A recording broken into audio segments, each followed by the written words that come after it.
Well, Dr. Jung, we have been discussing in some detail some of the factors in the development of the personality of the individual, and you have very kindly elaborated for us on some of your fundamental concepts, such as the archetype, and at least simply what it means, and certain types of archetypes, such as the anima and the animus. And we try to show, perhaps in our discussion, some of the ways that your ideas may have differed from those of Dr. Freud.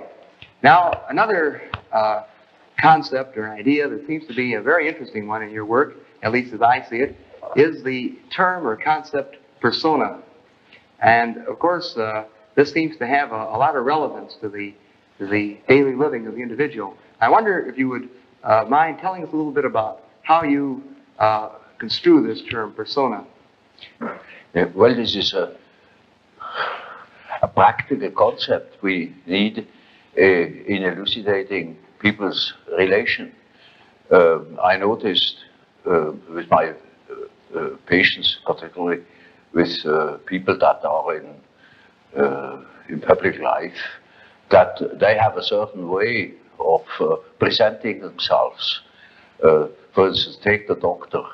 He has a certain way. For instance, he has good bedside manners, and he behaves as one expects a doctor behaves. He may even identify himself with it and believe that he is what he appears to be. Yes.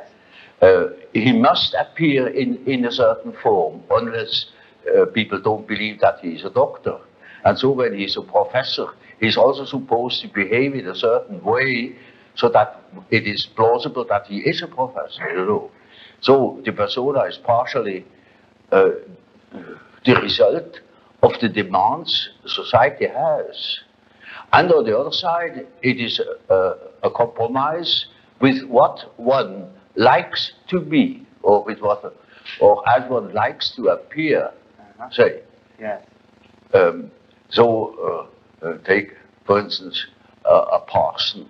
He also has his particular manner, and as corresponding to the general expectation, and he behaves also in another way, combined with his persona that is forced upon him by society, in such a way that also his fiction of himself, his idea about himself, is more or less portrayed or represented.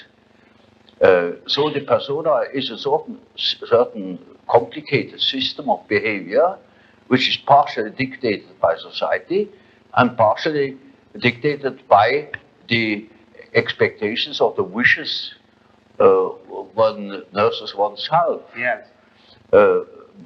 Now, this is not the real personality, in spite of the fact that people will assure you that that is all quite real and quite honest, yet it is not.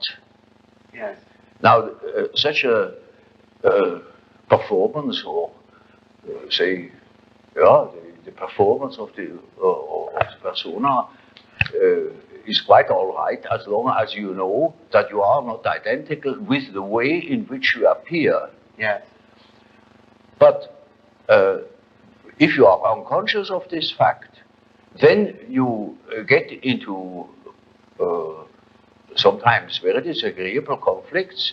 Namely, people can't help noticing that at home, for instance, you are quite different from what you appear to be in public. Yes. And people who don't know it stumble over it in the end. They deny that they are like that, but they are like that. They are it. And then you don't know, now, which is the real man? Yes. Yes. Is he the man as he is at home or in intimate relations? Or is he the man that appears in public? It is a question of Jekyll and Hyde. Yes. Often. It is such occasionally there is such a difference that you would almost be able to speak of the double personality. Yes. And the more that is pronounced, the more people are neurotic. Yes. They get neurotic because they have two different ways. They contradict themselves all the time, And in as much as they are unconscious of themselves, they don't know it. They think they're all one. Everybody sees that they are two. Yeah. And some know him only from one side, so others know him only from the other side. And then there are situations that clash, because the way you are creates certain situations with people in your relations, and these two situations don't chime in, they are just dissonances. Yes. Yeah. And the more that is the case, the more the people are neurotic. Yes. Actually, would you say that the individual may even have more than two personas? In other words, could he possibly? Oh, rarely. You know, Rarely. we can't afford it very well to play more than two roles. But there are cases, for instance, where people have up to 5 different personalities. Yeah. In cases of dissociation of personality, where, for instance, the one person, say, call it person A, doesn't know of the existence of the person B, but B knows of A. Yes. Or there may be a third personality, C, that doesn't know of the two others. Yes. You see, there are such cases in literature. Yes. They This are, is but they are rare. Very the rare. ordinary case is just an ordinary dissociation of a personality. Yes. One calls that a systematic dissociation, Yes. in contradistinction to the chaotic or unsystematic dissociation you find in schizophrenia. Yes. Now, you distinguish between the term persona and the term ego. In other words, as you see them, they're two different things. Yes? Yes. Oh, Now, yes. what is the difference between the term ego, as you see it, and the term Well, persona? you see, the ego is supposed to be the representative of the real person. But as I say, for instance, in the case where B knows of A, but A doesn't know of B, Yes. in that case, one would say the ego is more on the side of C, Yes. because the ego has a more complete knowledge, and A is a split-off personality. Yes. Now, you also use the term self. Yes. Now, the word self, then, would this have a different meaning than, say, ego or Oh, yes, persona? oh, quite, oh, yes. You see, when I say self, then you mustn't think of I myself, because that is only your empirical self, and Yeah. that is covered by the term ego. Ego, yes. But when it is matter of the self, then it is matter of a personality that is more complete than the ego, because the ego is only consists of what you are conscious of. Yes. Yes. Your awareness. Yeah, what you know to be yourself. For instance, in our example, B that knows A, and A doesn't know B, B is relatively in the position of the self. Yes. Namely, the self is on the one side the ego, on the other side the unconscious personality, which everybody is in the possession of everybody, not in the possession. Very often it is just the other way around, that the unconscious is in possession of consciousness. Yes. Yes. But that is a different case. Now, you see, while I am talking, I'm conscious of what I say, Yes. I'm conscious of myself, yet only to a certain extent. Quite a lot of things happen. For instance, I make gestures. I'm not conscious of them. Yes. They happen unconsciously. You can see them. Yes. I may say or use words, and I can't remember at all having used those words, or even at the moment I'm not conscious of them. Yes. So any amount of unconscious things occur in my conscious condition. I'm never wholly conscious of myself. Yes. While I'm trying, for instance, to elaborate an argument, at the same time, there are unconscious processes that continue, perhaps a dream, which I had last night. Yes. Or a part of myself thinks of God knows what. Yes. Or of a trip I'm going to take, or of such and such people I have seen, or when I'm at writing a paper, I'm continuing writing that paper in my mind without knowing it. Yeah. You can discover these things, say, in dreams, or if you are clever in immediate observation of an individual, then you see in the gestures or in the expression in the face that there is what one calls une arrière-pensée, Yeah. something behind consciousness. Yes. So that you have finally the feeling, well, that man has something up his sleeve. Yes. And you can even ask him now, what are you really thinking of? You're thinking all the time something else, yet he's not conscious of it. Or he may be. There are, of course, great individual differences. There are individuals who have amazing knowledge of themselves, of the things that go on in themselves. But even those people wouldn't be capable of knowing what is going on in their unconscious. Yeah. For instance, they are not conscious of the fact that while they live a conscious life, all the time a myth is played in the unconscious. A myth that extends over centuries. Yes. Namely, archetypal ideas, a stream of archetypal ideas that goes on through one individual, through the centuries. Yes. You see, it is like a continuous stream, Yes. and that comes then to the daylight in the great movements. Yes. Say in political movements or in spiritual movements. For instance, in the time before Reformation, people dreamt of the great change, and that's the reason why such great transformations could be predicted. Yeah. If somebody has been clever enough to see what is going on in people's mind, in the unconscious mind, Yes. would be able to predict it. For instance, I have predicted the Nazi rising in Germany through the observation of my German patients. Yes. They had dreams in which the whole thing was anticipated, Yes. and with considerable detail.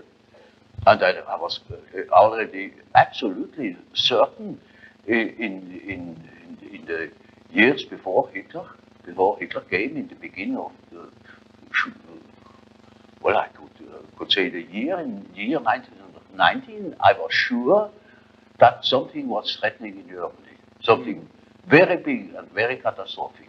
And I only knew it through the observation of the unconscious. You see, there is something very particular in the different nations. And this is a peculiar fact that the archetype of the anima plays a very great role in Western literature, French and Anglo-Saxon, not in Germany. Yes. There are exceedingly few examples in German literature where the anima plays a role. Yes. You know, that simply comes from the fact that not one woman is buried unless she is buried as Alt-Kaminfegersgattin, at least. Yes. Yes. She must have a title, otherwise she hasn't existed. That's right. That's right. And so, you see, it is just as if, now mind you, this is a bit drastic, but it illustrates my point. In Germany, there are no women. There is Frau Doktor, Frau Professor, Frau Kommerzienrat, the grandmother, the mother-in-law, the grandfather, father, the son, the daughter, the sister. No. Yeah. Yes, I see. La femme, ça n'existe pas. Doesn't exist. Well, it is the idea, you see. Now that is an enormous important fact, which shows that in the German mind there is going on a particular myth, something very particular. Yeah. And psychologists really should look out for these things. Yeah. But they prefer to think that I am a prophet. Yeah. Ha! Now, just in the same context of journey, this is, of course, a very interesting and remarkable set of statements here. How would you look at Hitler in this light? would you see him as a personification, a symbol of the Father? Oh, well, no. No. Not at all. I know. No, you see, I couldn't possibly explain that very complicated fact Hitler represents.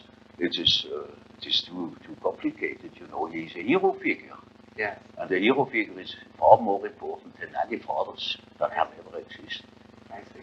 Much broader than No, he than was the immediate not a father. father at all. Not at all. He was a hero Yeah. in the German myth. Yeah. And, mind you, a religious hero. He was a savior. Yes. Yes. He was meant to be a savior. That is why they put his photo upon the altars. Yes. Even. Yes. Or somebody declared on his tomb so that he is happy that his eyes have beheld Hitler. Yeah. And now he can die in peace. So he's just the hero myth, you know. Now, getting back to the idea of the self, and the self incorporates these unconscious factors. The self incorporates these The unconscious self factors. is merely a term that designates the whole personality. Whole Because personality. the whole personality of man is indescribable. Yes. His consciousness can be described. His unconscious cannot Not be described described. because the unconscious, as I must repeat myself, is Yes. always unconscious. Yes. And it is really unconscious. Yes. It really does not know it. Does not know about it. And so we don't know our unconscious personality. We have hints, we have certain ideas, but we don't know it really. Nobody can say where man ends.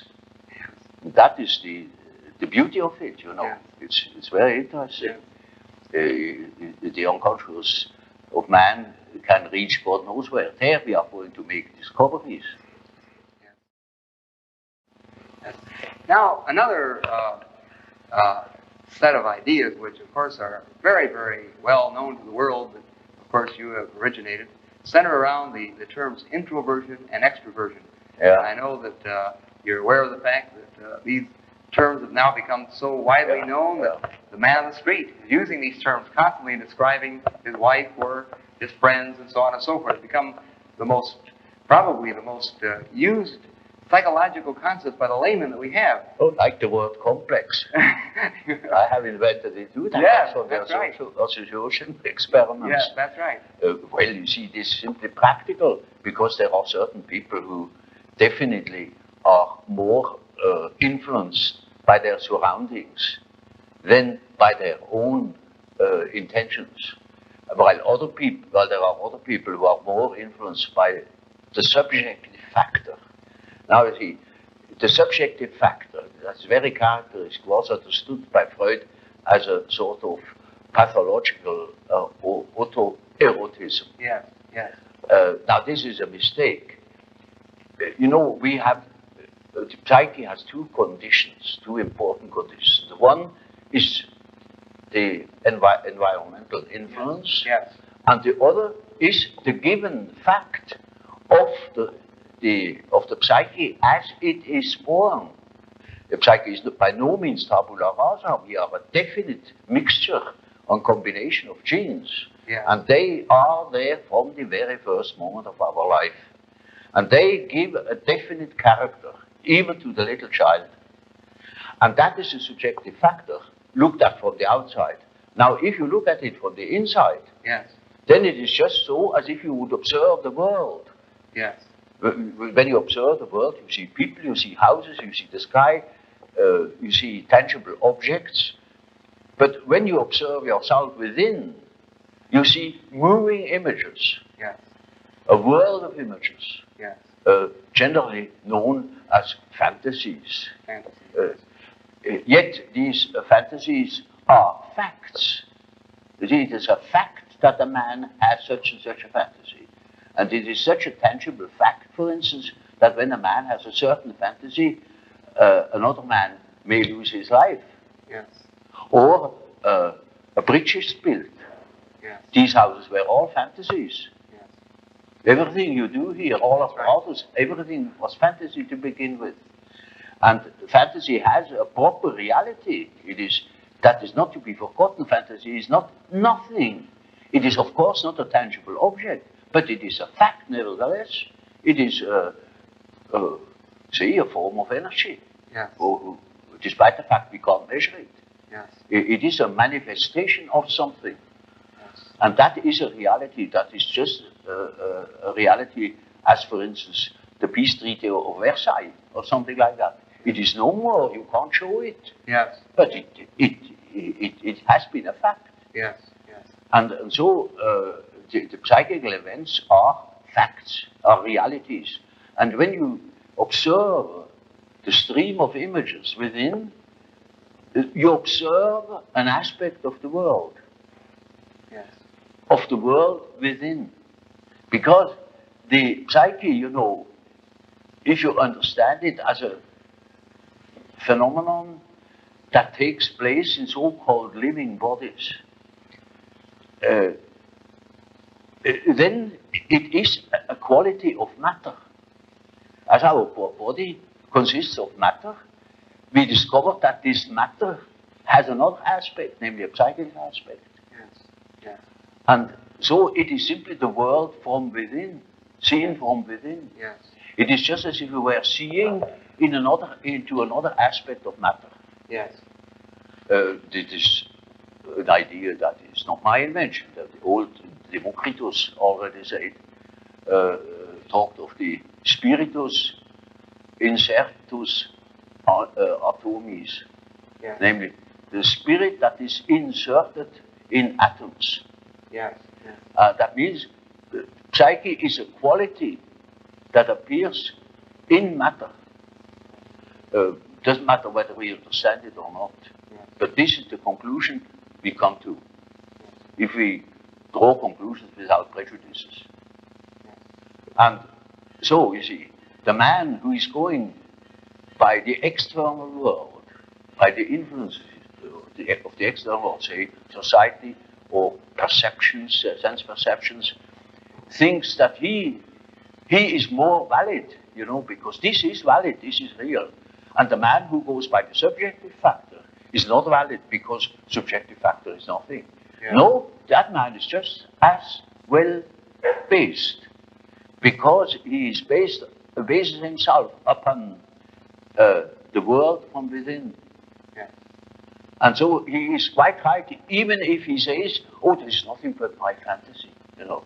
Yeah. And of course that is the introvert. And that the introvert is always afraid of the external world. He will tell you, when you ask him, he will be apologetic about it. Yeah. He will say, of course, yes, I know my fantasies. And he has always resentment. And as the world in general, particularly America, is extroverted like hell, the introvert has no place. Yeah. Yeah. Because he doesn't know that he beholds the world from within. Yeah. And that gives him dignity, and that gives him certainty, because it is nowadays particularly the world hangs on a thin thread, Yeah. and that is the psyche of man. Assume that certain fellows in Moscow lose their nerve or their common sense for a bit, and the whole world is in fire and flames. Yeah. Yeah. It is nowadays we are not threatened by elementary catastrophes. There is no such thing as an H-bomb. That is all man's doing. Yeah. We are the great danger. The psyche is the great danger. What if something goes wrong with the psyche? Yeah. Yeah. See? And so you see, it is demonstrated to us in our days what the power of the psyche is of man. How important it is to know something about it, but we know nothing about it. Nobody would give credit to the idea that the psychical processes of the ordinary man have any importance whatever. One thinks, oh, he has just what he has in his head. It is all from his surroundings. He's taught such a thing, believes such a thing. And particularly if he's well housed and well fed, then he has no idea at all. That's the great mistake. Because he is just that as which he is born, and he is not born as tabula rasa, but as a reality. Yes. Yes. Now, of course, one of the very common, I think, misconceptions of your work among some of the writers in America has been that they have sort of characterized your discussions of introversion and extroversion as suggesting that the world was made up of only two kinds of people, introverts on one hand and extroverts on the other. And I'm sure you've been aware of, in many of our books, people looking at things this way. And, of course, we'd like to comment about that. In other words, would you perceive the world being made up of only people or extreme introverts, people that are extreme extroverts? Well, you know, Bismarck once said,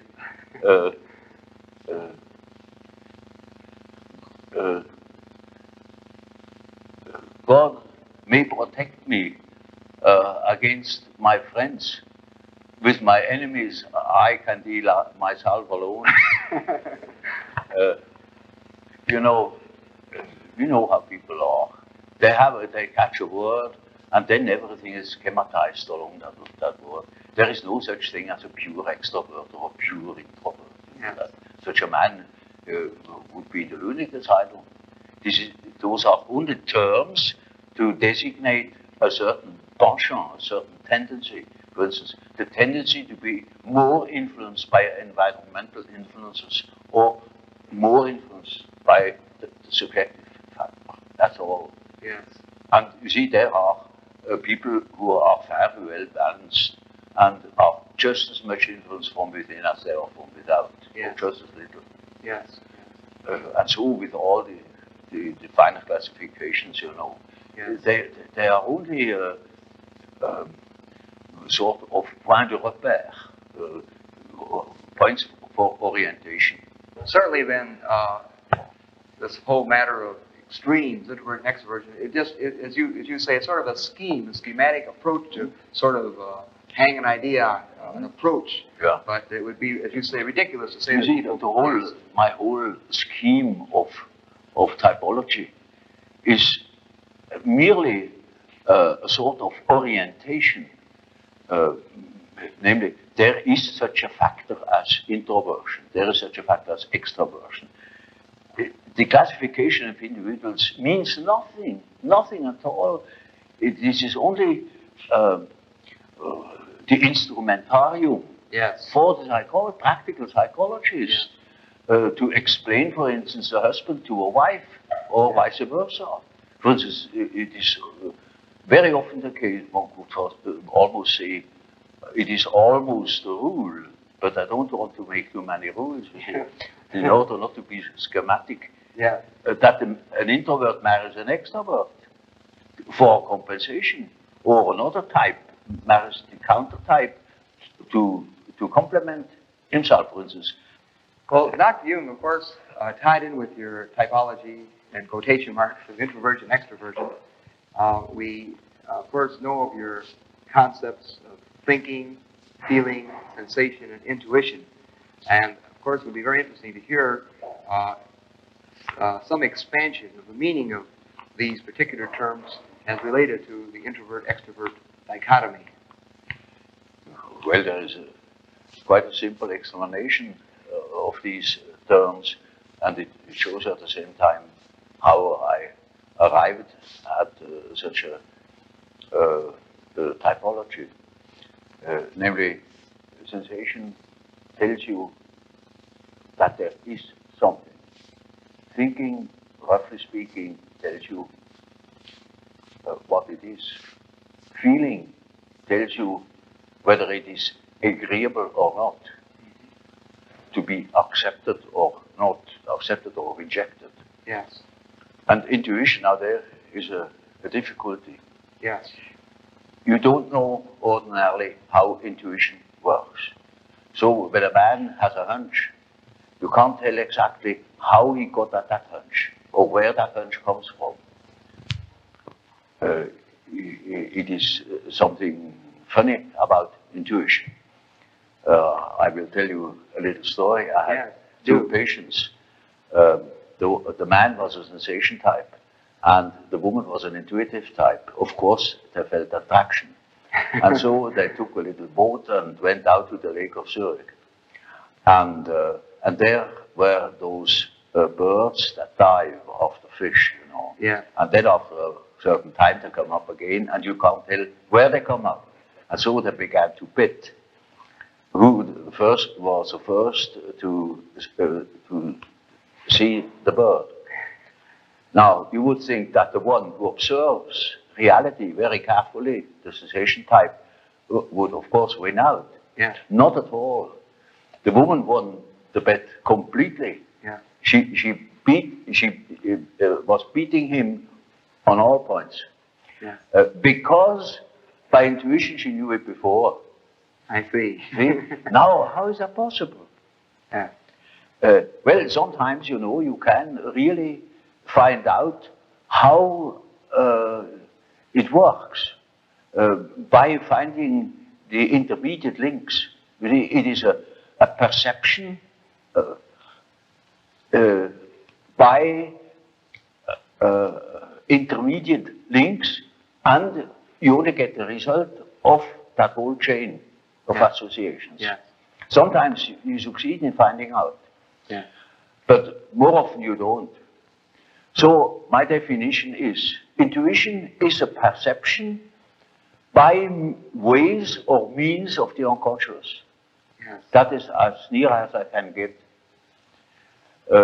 Now this is a very important function, because when you live under primitive conditions, a lot of unpredictable things are likely to happen. Yes. And there you need your intuition, because you cannot possibly tell by your perceptions, by your sense perceptions, what there is going to happen. For instance, you are traveling in primeval forest. You only see for a few steps ahead. You go by the compass, perhaps, and you don't know what there is ahead. It is uncharted country. If you use your intuition, then you have hunches.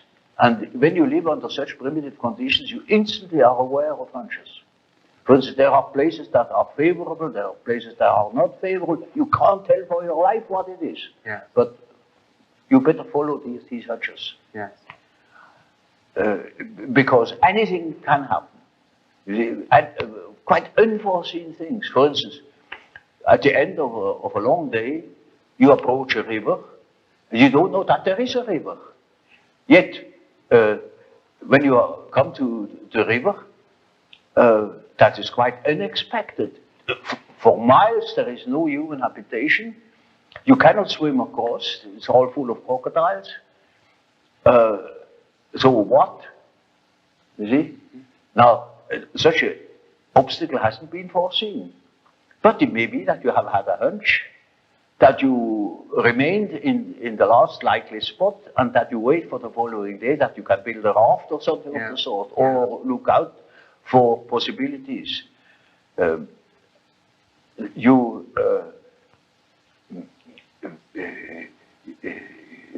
instance, you also can have intuitions that constantly happens in our jungle called a city. Yeah. You can have a hunch something is going wrong, particularly when you are driving an automobile. Yeah. For instance, it is a day where nurses appear in the street. Yeah. And they always try to get something interesting like a suicide, you know, to be run over. That's what marvelous, apparently. Yeah. And then, you know, you get a peculiar feeling. And really, at the next corner already is a second nurse that runs in front of the automobile. Yeah. You see? Duplicity of cases, you know. Yeah. That is a rule, you know, that such chance happenings come in groups. Yeah. And so you see, we have constantly warnings, hints that consists perhaps in a slight feeling of uneasiness, uncertainty, fear. Now, under primitive circumstances, you pay attention to these things. They mean something. With us in our man-made, absolutely, apparently safe conditions, we don't need that function so very much. Yes. Yet we still use it. So you find them intuitive types, for instance, amongst bankers, Wall Street men. Yeah. They follow hunches, gamblers of all descriptions. Yeah. You find the type very frequently among doctors, because it helps them in their prognosis. Sometimes a case can look quite normal, as it were, and you don't foresee any complications. Yet, an inner voice tells you, now look out, here is something not quite all right, Yes. You cannot tell why and how, but we have a lot of subliminal perceptions, sense perceptions. And from those, we probably draw a good deal of our intuitions. But that is perception by the way of the unconscious. Yeah. And you can observe that with intuitive types. You see, intuitive types very often do not perceive by their eyes or by their ears. They perceive by intuition.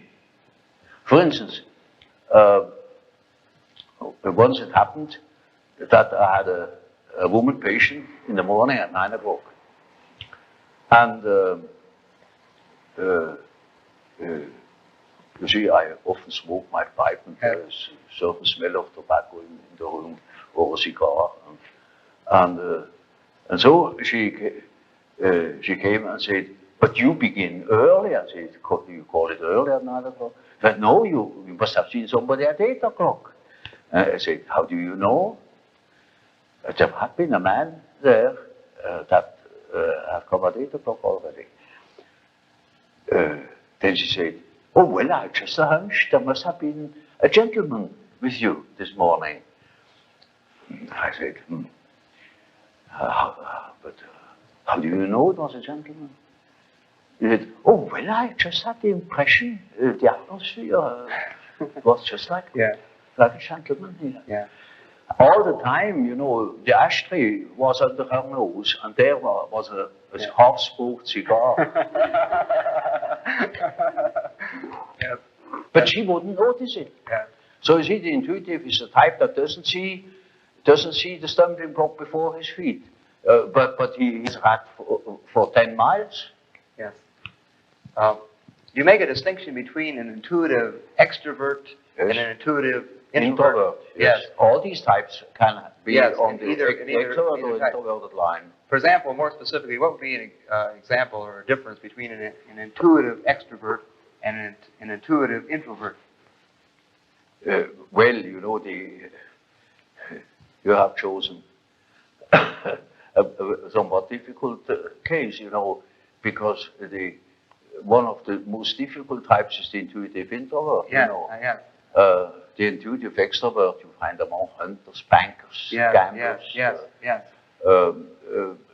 That is quite understandable. Yes. But the introvert the introverted variety is more difficult because he has intuitions as to the subjective factor, namely the inner world. Yes. And of course that is now very difficult to understand because what he sees are most uncommon things, and he doesn't like to talk of them. Yes. If he's not a fool, because he would spoil his own game by telling what he sees, because people won't understand it. Yes.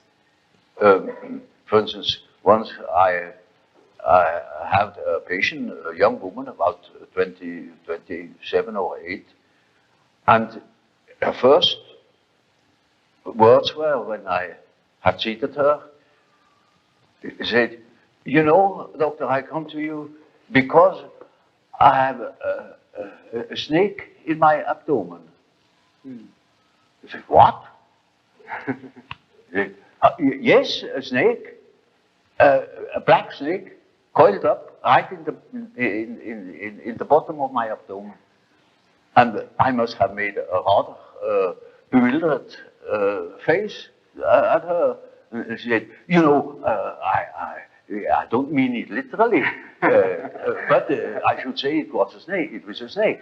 You see? Now, you see, our further conversation a little later was that she said, that was about in the middle of our treatment that only lasted for 10 consultations. She had foretold me, I come 10 times and then it's all right. I said, how do you know? Oh, I got a hunch, you see. Yeah. And really, about the 5th or 6th hour, she said, doctor, I must tell you, the snake has risen. It is now about here. Hunch. And then on the 10th day, I said, now, this is our last hour. And do you feel cured? And she said, beaming, she said, you know, this morning, it came up and came out of my mouth, and the head was golden. Mm. And those were her last words. Mm. Now, you see, that same girl, when it comes to reality, she came to me because she couldn't hear the step of her feet anymore. Yes. Because she walked on air. Yes. Literally. Yes. She couldn't hear it. And that frightened her. And when she came to me, I asked her for her address. And then she said, oh, pension so-and-so. Well, it is not just called pension, but it is a sort of pension. And it is, I never had heard of it. Yeah. And now, I'm curious, I never have heard of that place. Well, it's a very nice place, she said. Curious enough, there are only young girls there, very nice and very lively young girls. And they have a merry time. I often wish they would invite me to their merry evenings. And I said, but they amuse themselves all alone. Oh no, there are plenty of young gentlemen coming in, and they have a beautiful time, but they never invite me. It turned out that it was a private brother. Yeah. And she was a perfectly decent girl, you know, of a very good family. Not from here. She had found that place, I don't know how. And she was utterly unaware that those were all prostitutes. I said, for heaven's sake, you fell into a very dark place. You hastened to get out of it. You see, that was her sensation. Yeah. See, she didn't see reality. Yeah. But she had hunches like anything, and they came off. Yeah. Now, you see, such a person cannot possibly speak of her experiences. Yes. Because everybody would think she's absolutely crazy. Yeah. I myself was quite shocked when I thought, for heaven's sake, is that case a schizophrenia? Yes. Yeah. Because you don't hear that kind of speech. Right. But she assumed that the old man, of course, knows everything, and he even doesn't understands such kind of language. Yeah. So you see, if when the intuitive, the introverted intuitive would speak what he really perceives, then practically nobody would understand it. He would be misunderstood. And so they learn to keep things to themselves. And you hardly ever hear them talking of these things. That is a great disadvantage. But it is an enormous advantage in another way. Not to speak of the experience they gather in that respect, but also in human relations. For instance, they come into the presence of somebody they don't know. And certainly they have inner images. And those inner images give them a more or less complete information about the psychology of the partner. Yeah. You know, that is, but the case can also happen that they come into the presence of somebody who they don't know at all, not from Adam. And they know an important piece out of the biography of that person. Yes, yes. and are not aware of it, and tell the story. Yes. And then the fat is in the fire. Yeah, that's right. You see, so the introverted intuitive has in a way a very difficult life, although one of the most interesting lives. Yes. But it is difficult often to get into their confidence. Yes, You know. yes, because as you say, they're afraid that people will think They're sick. The things that are interesting to them or are vital to them are utterly strange to the ordinary individual. Yes. The psychologist should know of such things. You see. Yes. You see, when people make psychology, as a psychologist ought to do, well, the very first question is he extroverted or is he introverted? Yes. He will look at entirely different things. Yes. Is he a sensation type? Is he an intuitive type? Is he thinking? Is he feeling? Yes. That because you see these things are complicated. That they are still more complicated because the introverted thinker, for instance, is compensated by extroverted feeling. Yeah. Or by inferior extroverted, archaic extroverted feeling. Yeah. So an introverted thinker may be very crude in his feeling life. For instance, the introverted philosopher that is always carefully avoiding women will be married by his cook in the end.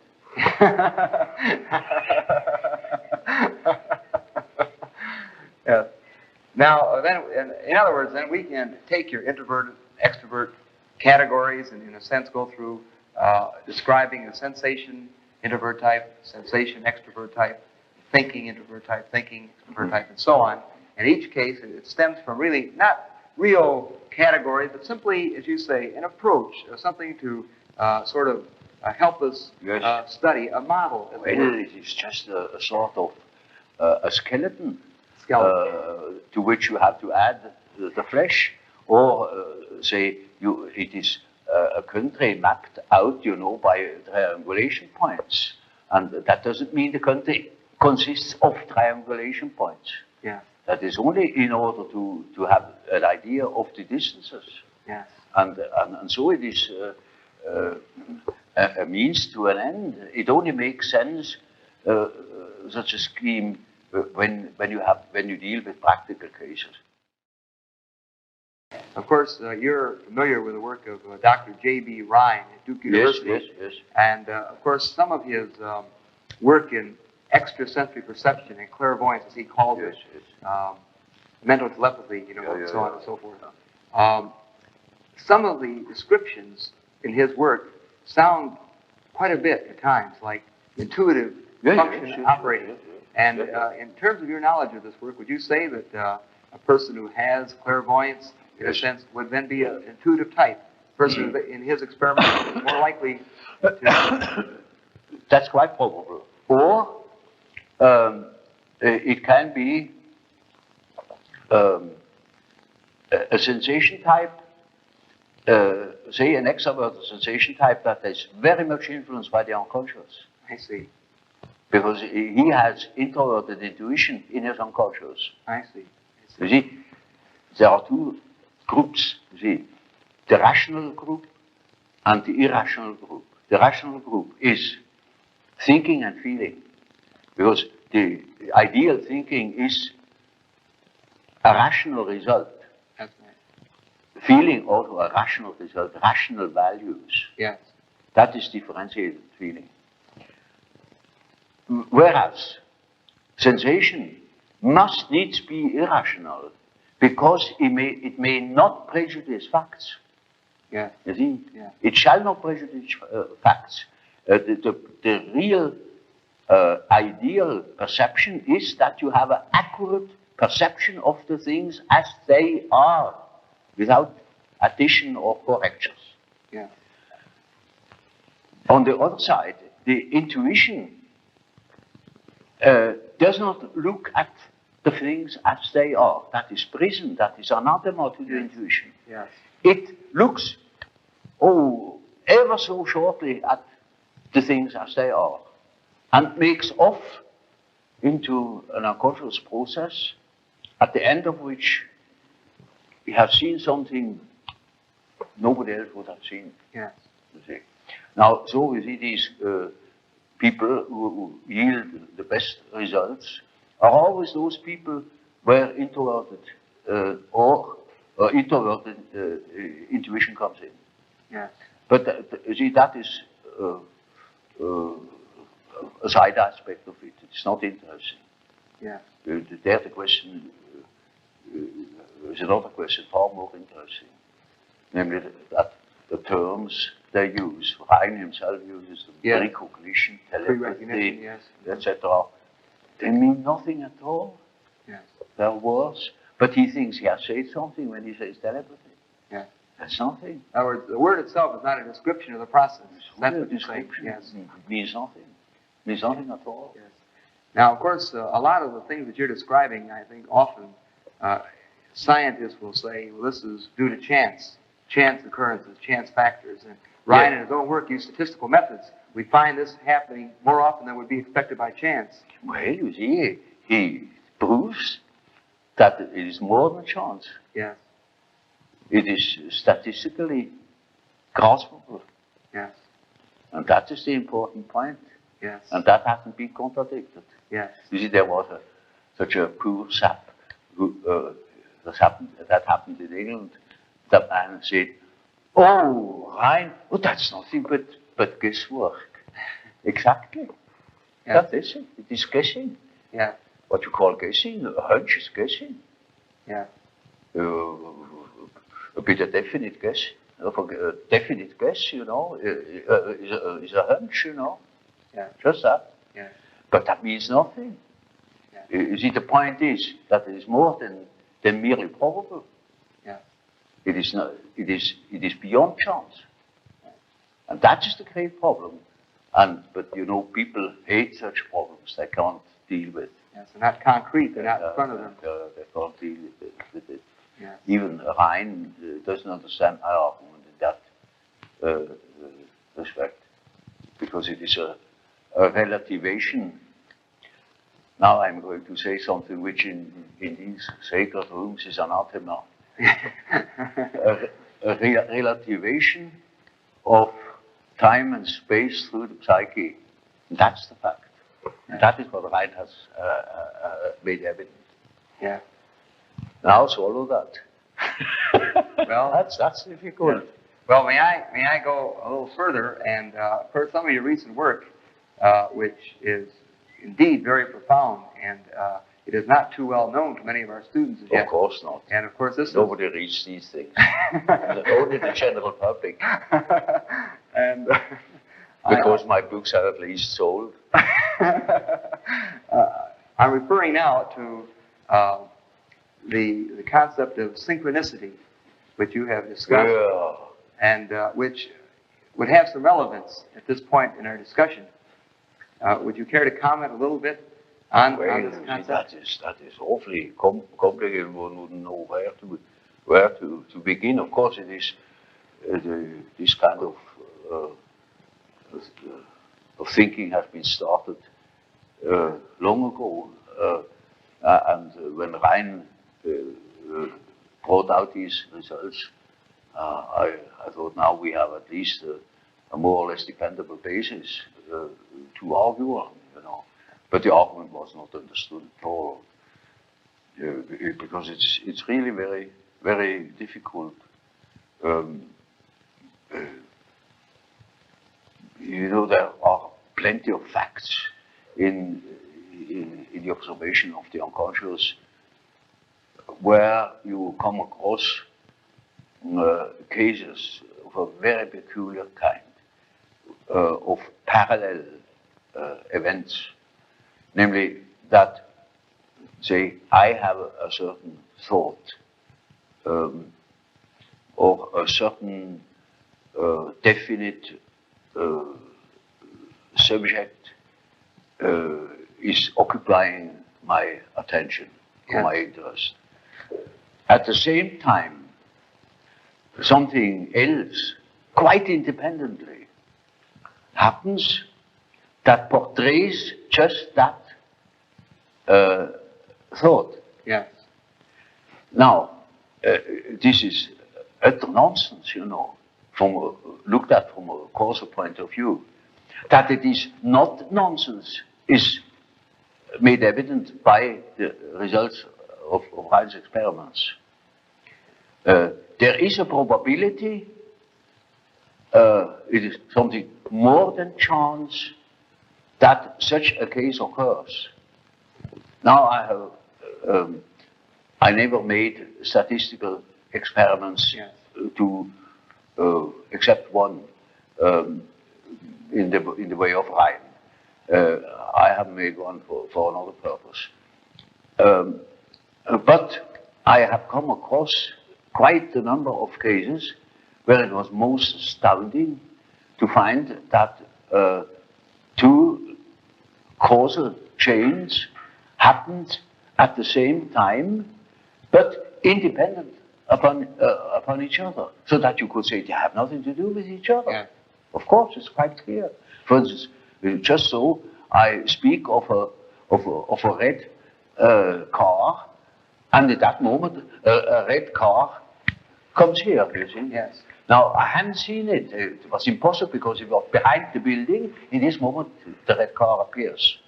Now, this is, I say, oh, that's mere chance. Ryan's experiment proves that these cases are not mere chances. Of course,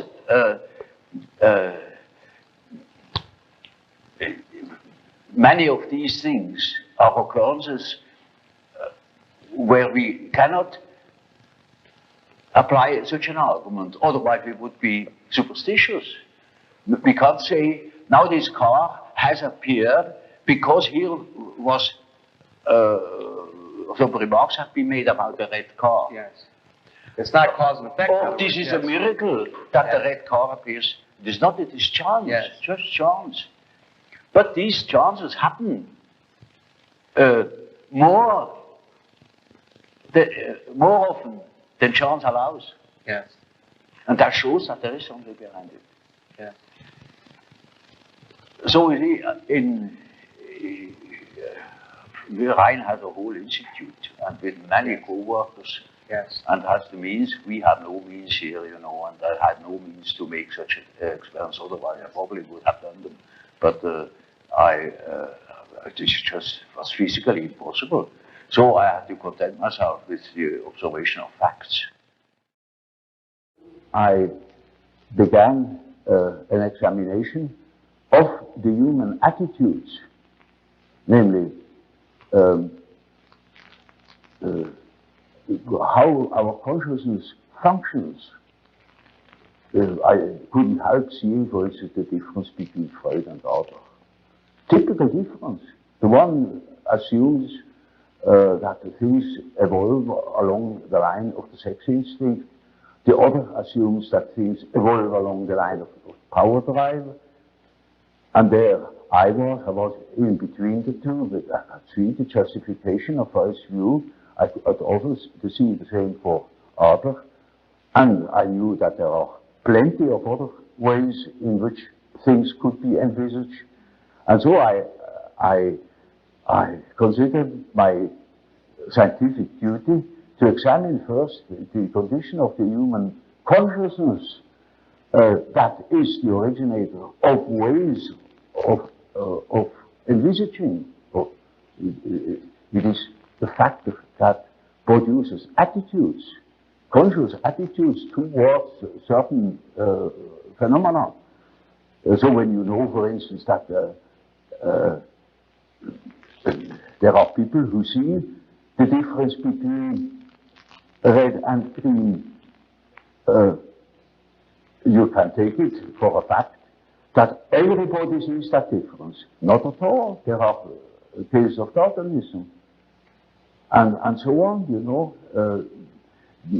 The one sees this, the other sees that, and I tried to find out what the principal differences were. And that is the book about the types. And so first is introverted and extroverted attitude, then the functional aspects, namely which of the four functions is predominant. Now mind you, these four functions were not a scheme I had invented and applied to psychology. On the contrary, I took quite a long time to discover that there is another type, but distinctive type. This I thought my type is of course that is human. It is not. There are other people who decide the same problems I had to decide in an entirely different way. They look at things in an entirely different way. They have entirely different values. They are, for instance, feeling types. And so, after a while, I discovered that there are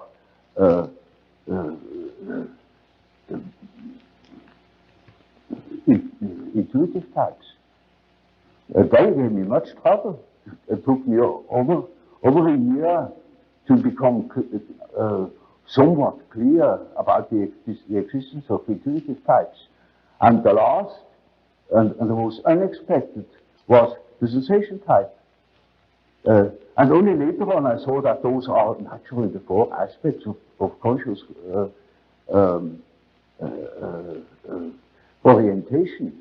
You can increase the number of principles, but I found the most simple way is the way I told you. Yes.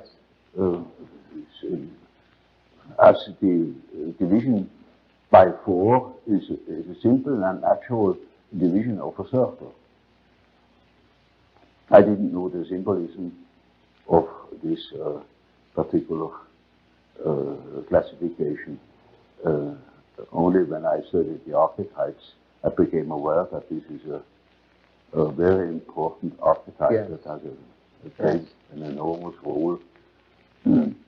I also found in the study of the types that it gives us a certain lead as to the personal nature of the unconscious, the personal quality of the unconscious in a given case. But to take an extrovert, well, his unconscious has then an introverted quality, because all the extroverted qualities are played in consciousness, and the introvert is left with the unconscious, therefore it has introverted qualities, and so on with the functions the same. Yes. That gave me a lead of the diagnostic value. It helped me to understand my patients. Well, Professor Jung, we have been discussing many of the very fundamental ideas in your theories, such as anima and animus, and of course being representative of the whole idea of archetypes, as you explained it so interestingly. And we talked a little bit about this whole conception of the ego and the self and the persona as they are involved in all of this. And as we speak, of course, it begins to point to the direction of the sort of question that is so important as we try to understand the individual. And this centers around the problem of motivation, why the person does what he does. Now, to a great degree, you've already talked about this when you talked about archetypes and this whole matter. Now, in the work of Dr. Freud, he spoke of libido as an energy, and earlier we spoke of libido and the fact that you felt that it was more than just sexual energy. You thought it to be something much broader. Now, you have certain principles about psychic energy which are indeed very provocative. Now, one of the principles is, I believe you refer to as the principle of entropy. Entropy. Well, you know, only I allude to it. Yes, yes. The main point is, you know, the standpoint of energetics as applied to psychic phenomena. There you have no possibility to measure exactly. So it always remains a sort of an analogy. As Freud, for instance, uses the term libido in the sense of a sexual energy. Yes. And now that is not quite correct. You see, if it is sexual, then it is a power, like electricity, or any other form of manifestation of energy. Yes. Now, energy is a concept.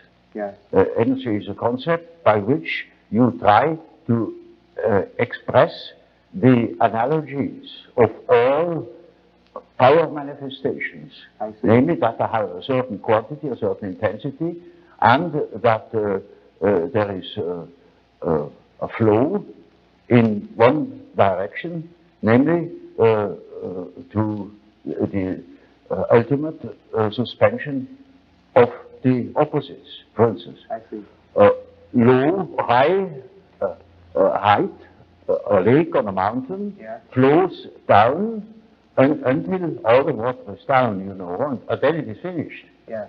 And so it is something similar is the case in psychology, that you see from the factors we get tired from intellectual work, Yes. or from consciously living, and then we must sleep in order to restore our powers. And it's just, I said in the night, as if the water was pumped from the lower level to a higher level, you know, so that we can work again the next day. Yes. Of course,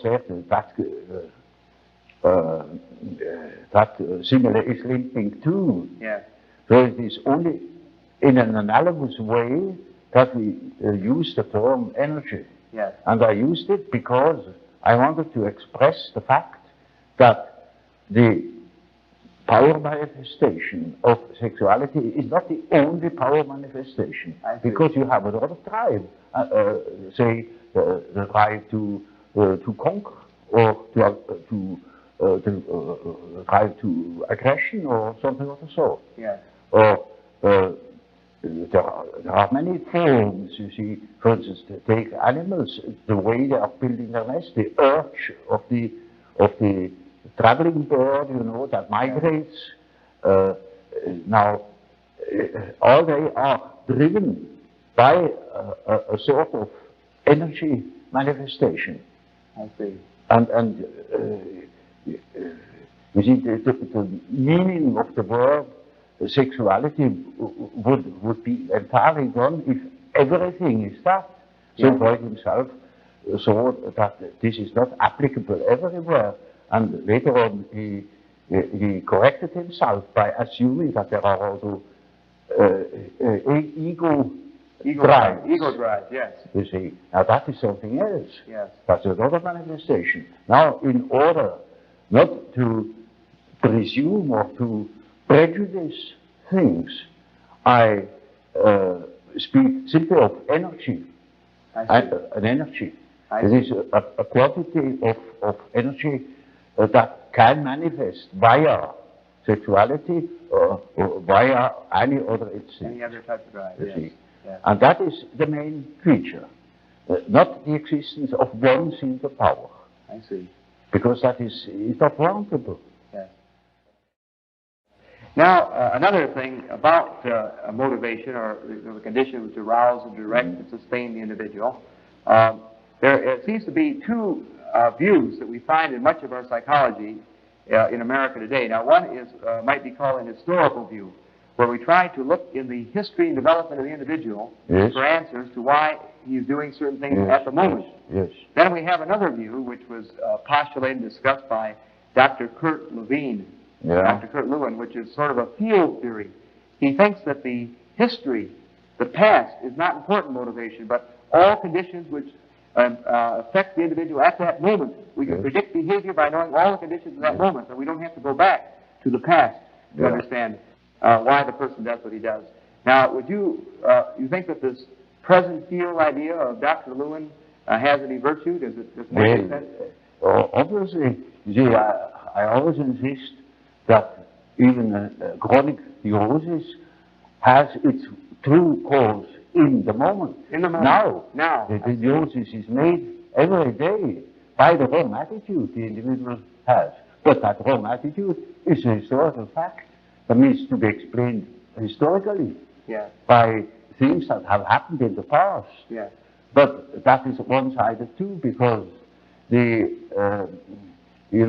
all psychological facts are oriented not only to a cause but also to a certain goal. Goal, yes. You see, they are in a way teleological. Yes. Namely, they serve a certain purpose. Yes. And so, a wrong attitude can have originated in a certain way long ago, Yes. but it wouldn't exist today anymore if there were not immediate causes and immediate purposes that keep it alive today. Yes. Yes, I see. So a neurosis can be finished suddenly on a certain day, despite of all causes. Yes. Confronting has observed in the beginning of the war, the cases of compulsion neurosis that have lasted for many years Yes. suddenly were cured Yes. Yes. because they got into an entirely new condition. It is like a shock. You see that with shock. Even the schizophrenia can be vastly improved by a shock. Yes. Yes. Because that's a new condition. It is a very shocking thing that shocks them out of their habitual attitude, and then they are no more in it, and then the whole thing collapses, the whole system that has been built up for years. Yes. So in therapy, in working with a patient, you would not say that it's absolutely imperative to have to more or less reformulate all of his past life in order to help him with his present neurosis. You feel that you could deal with him at the moment with his problem as it is at this time. That it's not necessary to go back and probe into things that happened to him during his first, second, and third year of life. You see, there is no system about it in therapy. Yes. In therapy, you treat the patient as he is in the present moment, irrespective of causes and such things. That is all more or less theoretical. Yes. There are cases who know just as much about their own neurosis as I know about it, in a way. Yes. In such cases, I can start right away with posing the problem. For instance, there is a case, a professor of philosophy, and he imagines that he has cancer. Yes. He shows me several dozen X-ray plates that prove that there is no cancer. Yes. And he says, of course I have no cancer, but nevertheless I'm afraid I could have one. You see, I have consulted so many surgeons, and they all assure me there is none, and I know there is none, but I might have one, you see, and that's enough. Yeah. Now, you see, such a case can stop from one moment to the other. Yeah. He simply stops thinking such a foolish thing. I see. But that is exactly what he cannot do. Yes. And in such a case, I say, well, it's perfectly plain to you. It's nonsense what you believe. Now, why are you forced to believe such nonsense? What is the power that makes you think such a thing against your free will? You know it is nonsense, and why should you think it? Or what for should you think it? Yeah. Yeah. Well, and what is that power that makes you think such a thing? It's like a possession, you know. Yes. Exactly. It's like a demon in him that makes him think like that, in spite of the fact that he doesn't want it. Yes. Then we have the problem. That is the problem for an intellectual man. And then I say, now, you see, you don't know. You have no answer. Yes. I have no answer. Yes. Now what are we going to do? Yes. I say, now we must see what you dream. Because the dream is a manifestation of the unconscious side. Now he never has heard of the unconscious side. So I must explain to him that he has an unconscious, and that the dream is a manifestation of it, and if we succeed in analyzing the dream, we might get an idea about that power that makes him think like that. I see. You see? In such a case, one can begin right away with the analysis of dreams. And in all cases that are a bit serious, mind you, this is not a simple case, this is a very serious and difficult case, in spite of the simplicity of the phenomenology, of the symptomatology. Yes. In all cases, after the preliminaries, as it were, history of the family, the medical anamnesis, etc. We come to that question. What is it in your unconscious that makes you wrong? Yes. That hinders you to think normally? Yes. And then we are there where we can begin with the observation of the unconscious. And then, day by day, one goes on by the data the unconscious produces. Yes. You see, we discuss the dream, and that gives a new surface to the whole problem. And he will have another dream, and the next dream gives again an answer, because the unconscious is in a compensated relation to consciousness. And after a while, you get the full picture. Yes. And if he has a full picture and has the necessary moral stamina, well, then he can be cured. I see, I see. But in the end, it is a moral question whether a man applies what he had learned or not. Yes. So you see then, in a sense, in this situation, the unconscious plays a very important part. The unconscious, which is found in the dream. But as you see it then, what you have found in the dream is not necessarily then a image or symbol of what has happened in the past in his particular life. Not at all. It is just the symbol of the symbol is not, you see, that is a special term. It is the manifestation of the situation of the unconscious, looked at from the unconscious. I see. You see, I tell you, for instance, something which is my personal or subjective view. Yes. And if I ask myself, now, are you really quite convinced of it? Well, I must admit I have certain doubts. Yes. There are certain doubts. Not in the moment when I tell you, but these doubts are in the unconscious. And when I have a dream about it, these doubts come to the foreground in my dreams.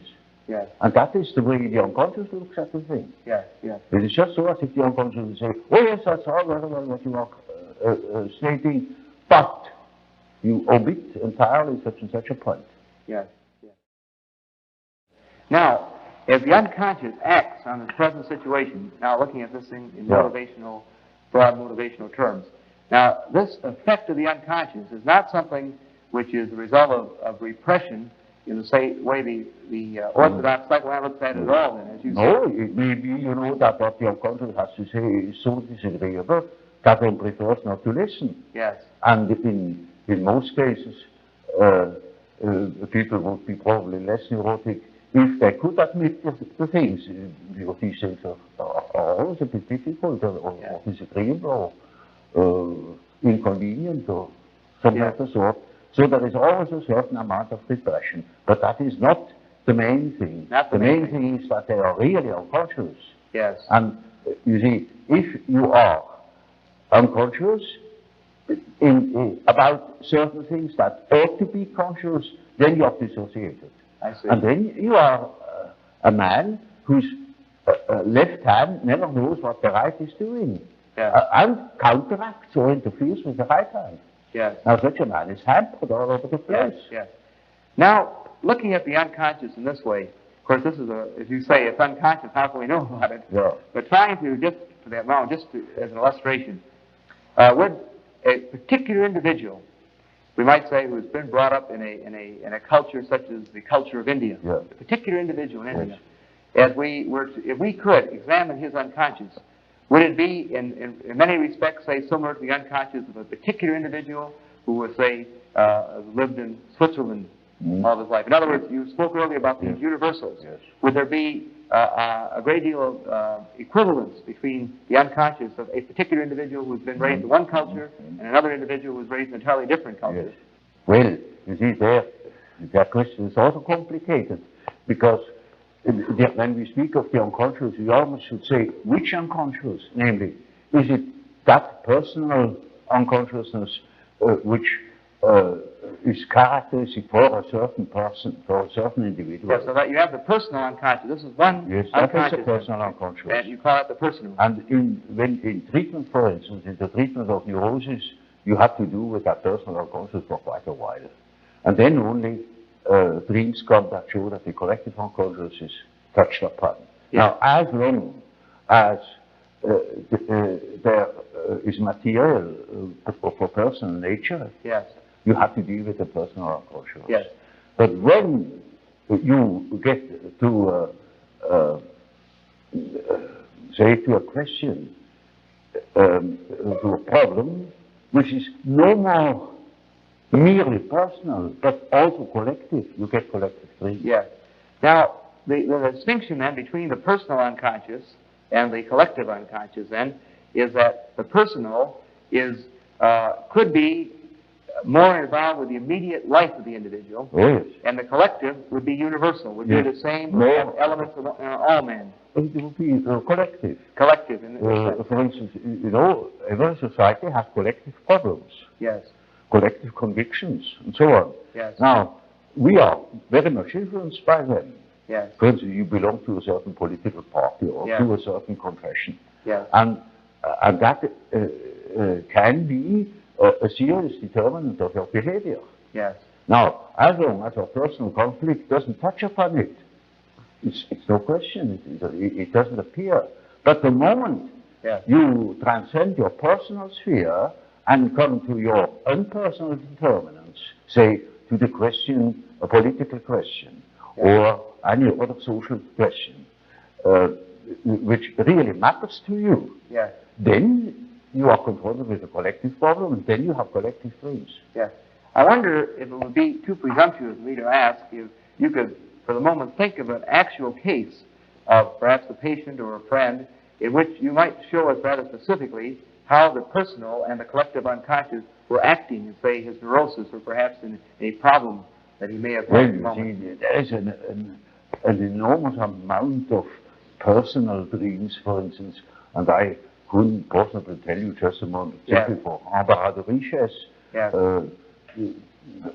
there are millions of such personal dreams that simply deal, for instance, with the fact how your relation is to your father or to your mother or to your wife or, Yeah. and so on, with all sorts of individual variations. Yeah. Now, but suppose a patient comes to that level, or that his conflict begins to become really very serious, that his mind might suffer.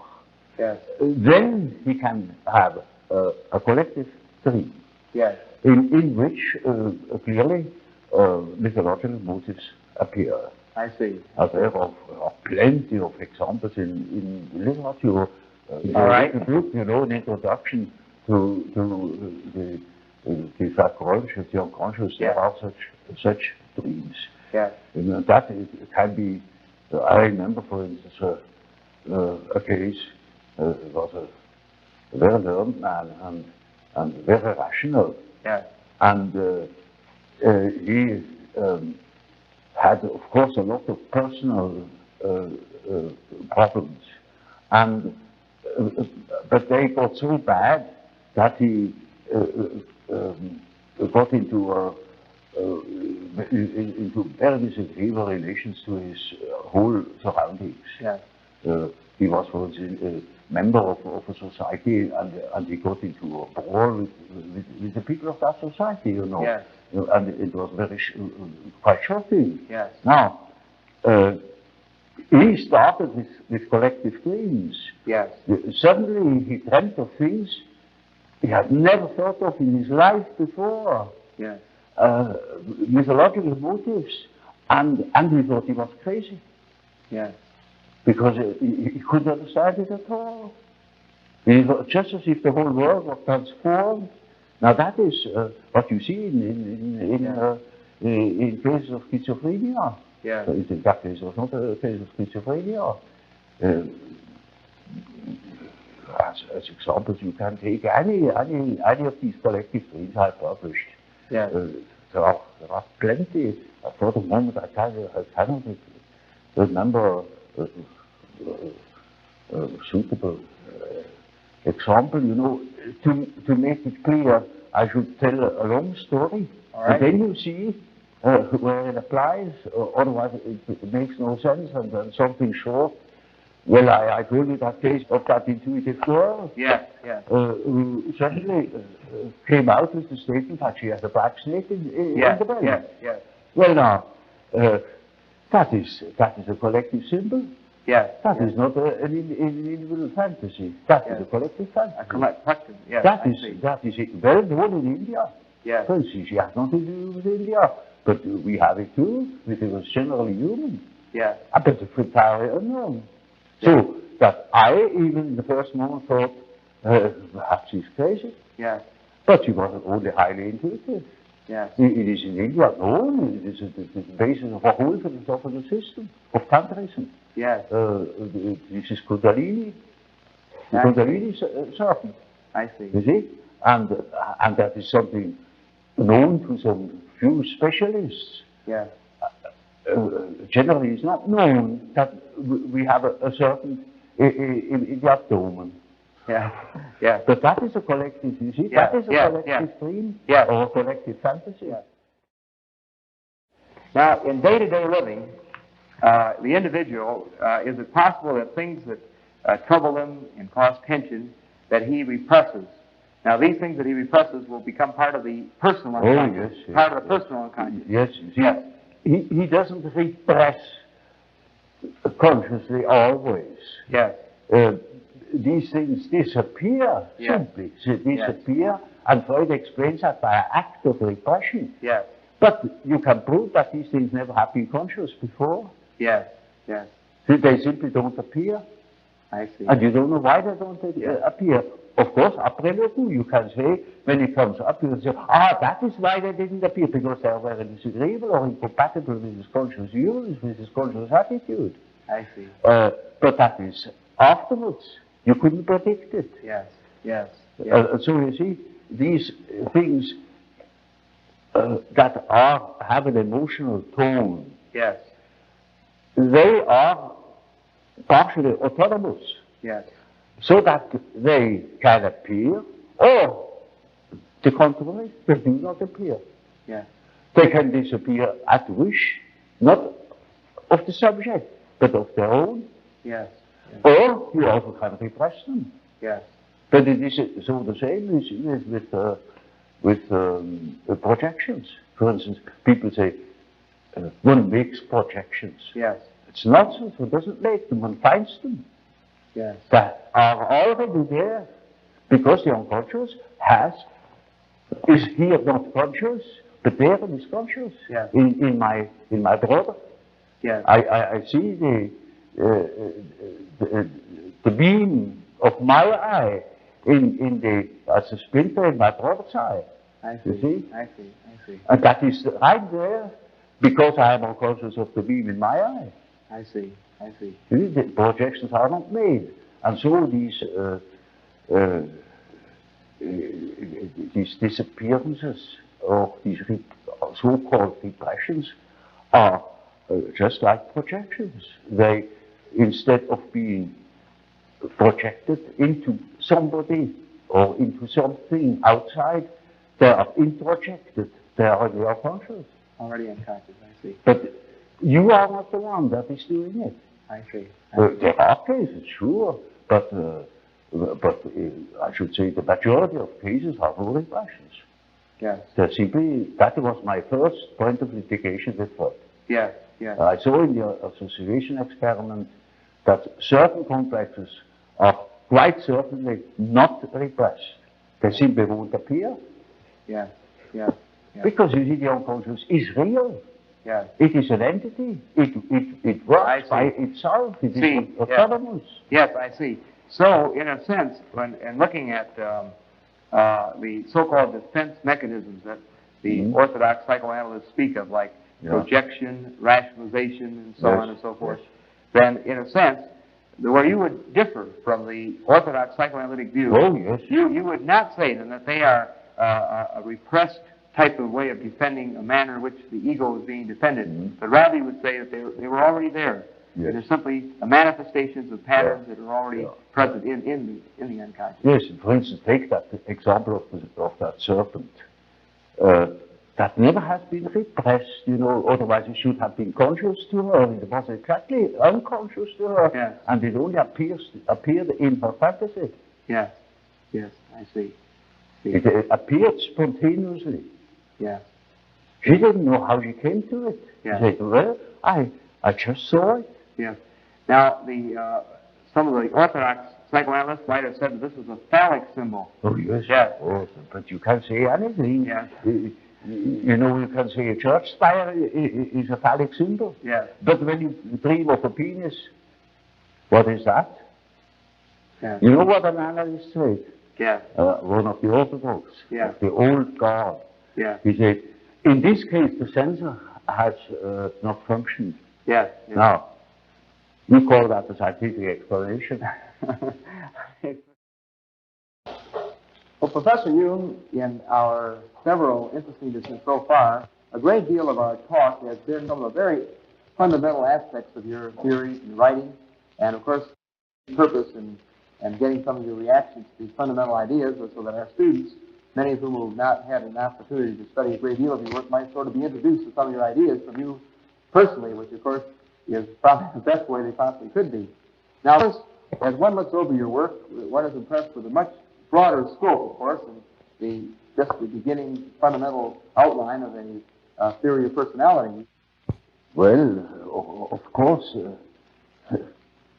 when you study human psychology, you can't help noticing that man's psychology doesn't only consist of the ramifications of instinct in his behavior. These instincts are not the only determinants. There are many others. And the study of man from his biological aspect only is by far insufficient to understand human psychology.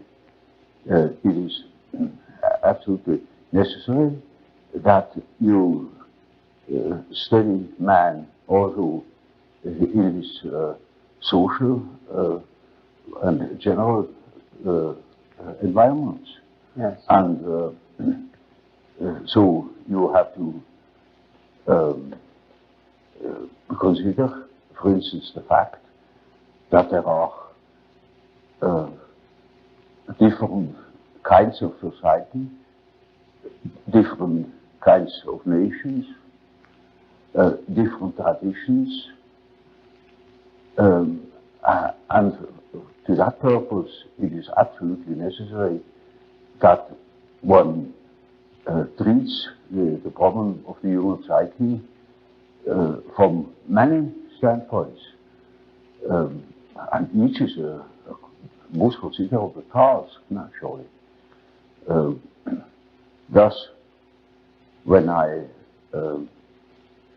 after my association experiments, when I realized that there is obviously an unconscious, the question arose, now, what is this unconscious?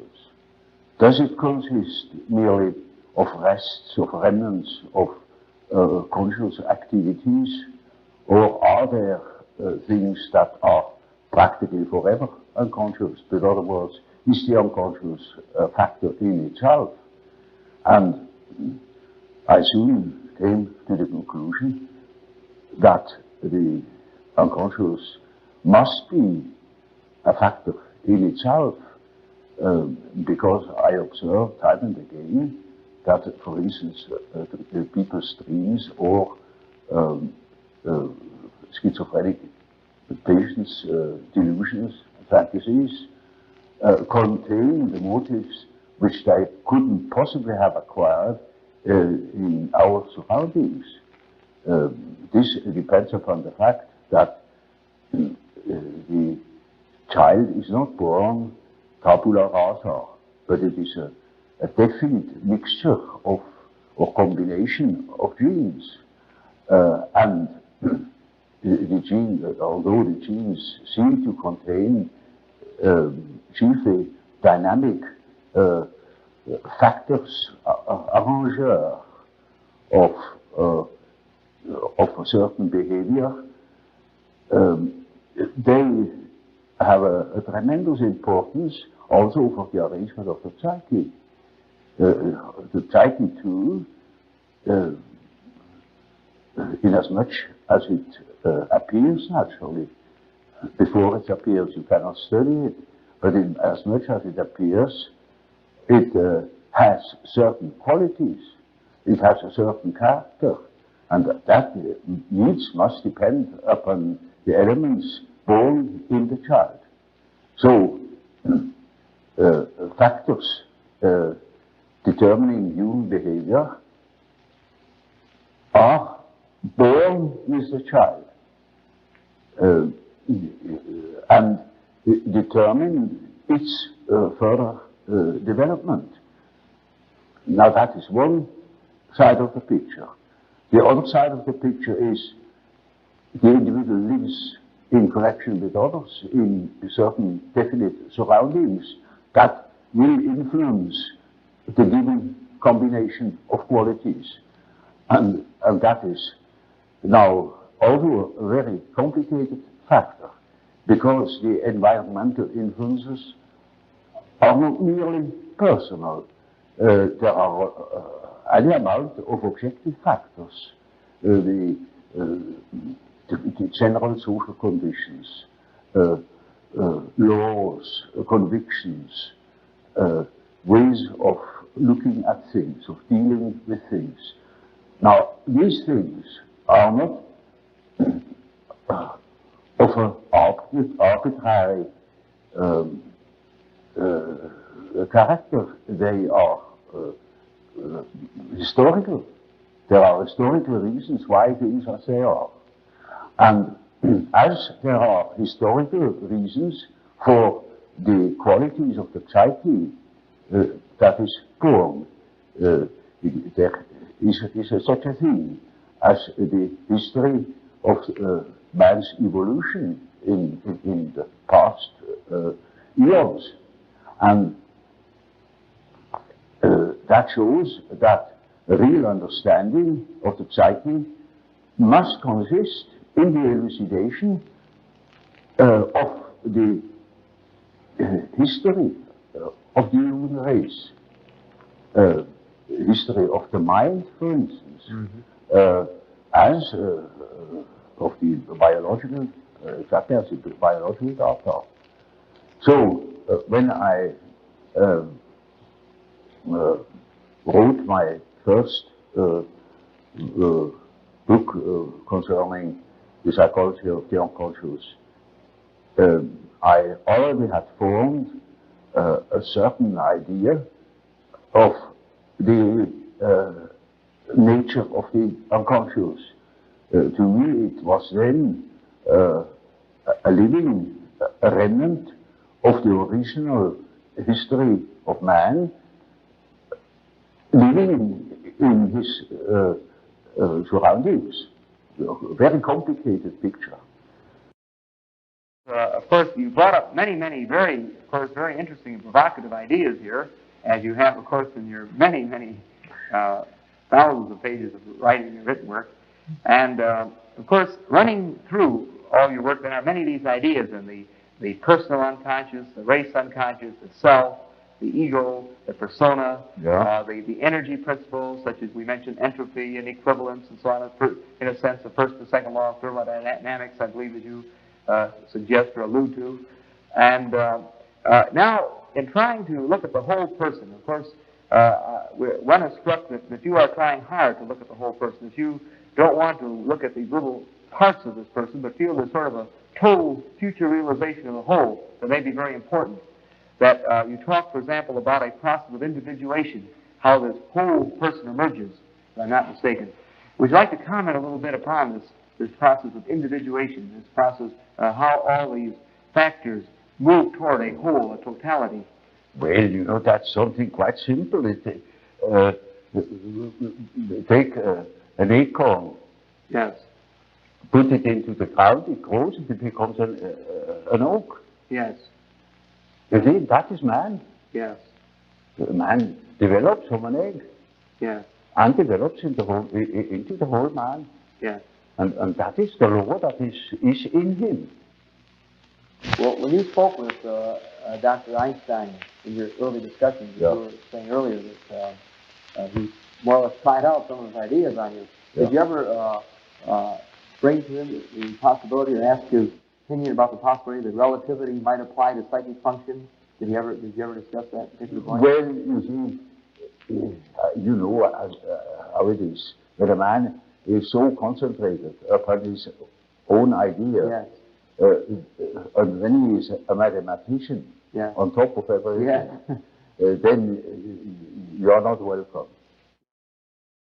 Well, when you spoke with Dr. Einstein in your early discussions, Yeah. you were saying earlier that he more or less tried out some of his ideas on you. Yeah. Did you ever bring to him the possibility or ask his opinion about the possibility that relativity might apply to psychic function? Did you ever discuss that particular point? Well, you see, you know how it is. When a man is so concentrated upon his own idea, Yes. and when he is a mathematician, Yeah. on top of everything, Yeah. then you are not welcome. Yes, that's right.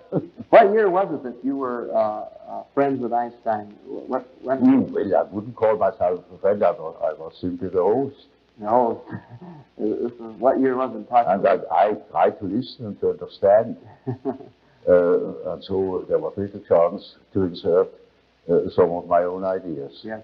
Was this after he'd already formulated the relativity theory, or just before? Well, it was just when he worked on it. Just when he was while he was working on Yes, it. yes. That was very interesting. Right in the beginning. Yes. Yes. It was very interesting. Yes. Very interesting. In your dealings with Professor Toynbee, you know, we were discussing Yes. that you knew him, had contact with him. Have you gotten rather interested in his ideas of history? Oh, yes, you see, his ideas about the life of civilizations. That is ruled by archetypal forms. Yes.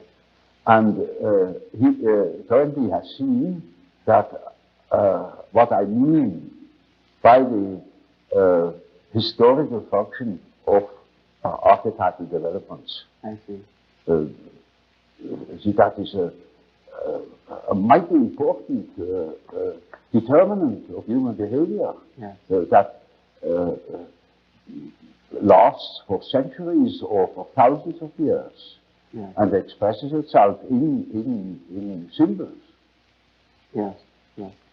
Sometimes symbols you would think nothing of it. For instance, you know that the Russia, the Soviet republics, had that symbol of the red star. Yes. Now it's a five-ray red star. Yes. America has the five-ray white star. Yes. They are enemies Yes. and can't come together. Now, in the Middle Ages, for about at least 2,000 years, the red and the white is the couple. I see. That is ultimately destined to marry each other. Yes. Yes. I see. I see. Very, very interesting. You see? Very interesting. Yes. And so, America is a sort of matriarchy, as much as most of the money is in the hands of women. Yeah. Right. And Russia is the land of the little father. Yes. You see, that's a patriarchy. Yes. Very, very interesting. And so it is father and mother, you know. The white woman, in Middle East, they call it the white woman, the Telina Pandita, and the Servus Rubeus, the red slave. I see. Yes. Yes. Now, So it was going to happen. the two lovers that quarrel with each other. Yeah.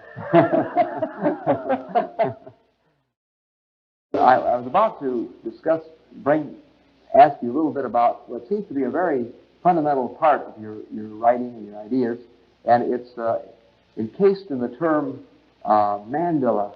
Yeah. Now, this seems to be sort of an ultimate realization, a direction, and I would certainly be most interested in hearing your observations on this idea.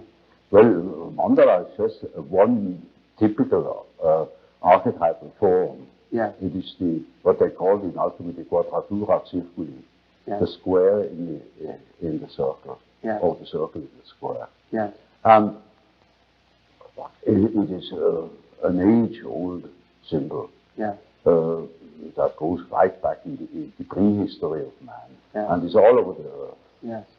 And it either expresses the deity or the self. Yes. And these two terms are psychologically very much related. Yes. Which doesn't mean that I believe that God is a self or that the self is God. I see. I make that statement that Yes. there is a psychological relation. Yes. And that can be, have plenty of evidence for it. Yes. And it is a very important archetype. It's the archetype of an inner order. I see. And it is always used in that sense, either to make the arrangement of the many aspects of the universe, a world scheme, or a scheme of our psyche. Yeah. And it expresses the fact that there is a center and a periphery. Yeah. And it tries to embrace the whole. It's a symbol of wholeness. Wholeness. So you see, in a moment where, say, during a treatment, when there is great disorder and chaos in a man's mind, Yes. then this symbol can appear as in the form of a mandala in a dream, or when he makes imaginary fantastical drawings or Yes. something of the sort. There it spontaneously appears as a compensatory archetype, bringing order, showing the possibility of order. So sort of direction, a goal. Centeredness. Yes. Centeredness. Centeredness, yes. And it means a center which is not coincident with the ego, but with the wholeness. It is wholeness. It is our wholeness, which I call the self. The Yes. self is the term for wholeness. Yes. And I am not whole in my ego. My ego is a fragment Yes. of my personality. Total self, yes. So you see, that the center of a mandala is not the ego, it is the whole personality. The whole self. The center of the whole personality. Yes. And it plays a very great role in the East, for instance. But in the Middle Ages equally. Yes. And then it has been lost, it has been thought of as a mere sort of allegorical, decorative motive. But as a matter of fact, it is highly important and highly autonomous symbol that appears in dreams and so on, or in folklore. Yeah. This is what could easily say that the main archetype. Yeah. Yeah. Now, in speaking of this totality, which you say is sort of unified in the self, and of course, as you suggested here, that the mandala is this very important archetype symbolizing this balance, I believe, as you Yes. alluded to here. Yes. Of course, sometimes we try in psychology to start from whatever totality does exist in the individual and try to sort of look into underlying motivation. And we have recently used a great deal of certain types of testing that we call projective tests. And as you've already suggested, and we all know, of course, very well that you certainly played a major role in developing this point of view with your word association method. Mm-hmm. And of course, to a great degree, another very interesting development, of course, about 1922, Hermann Rorschach developed his ink blot or Rorschach test. Now, first of all, to even talk a little bit more about word association work, we've talked a little bit about it already. We've heard your comments on it. Would you like to, if we could here, perhaps get into it in a little bit more detail? Now, first of all, what are the ingredients of the word association test? What what is involved in the use of it? You mean the practical? Yes, the practical use of it, yes. Oh, well, you see, in the beginning, when I was a young man, of course, I was completely disoriented with patients. I didn't know where to begin or what to say. Yes, yes. And the association I found has given me a chance to offer access to their unconscious. Yes.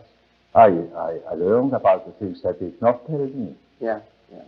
And I got a deep insight into the things they did not know. Yeah. And they discovered many things.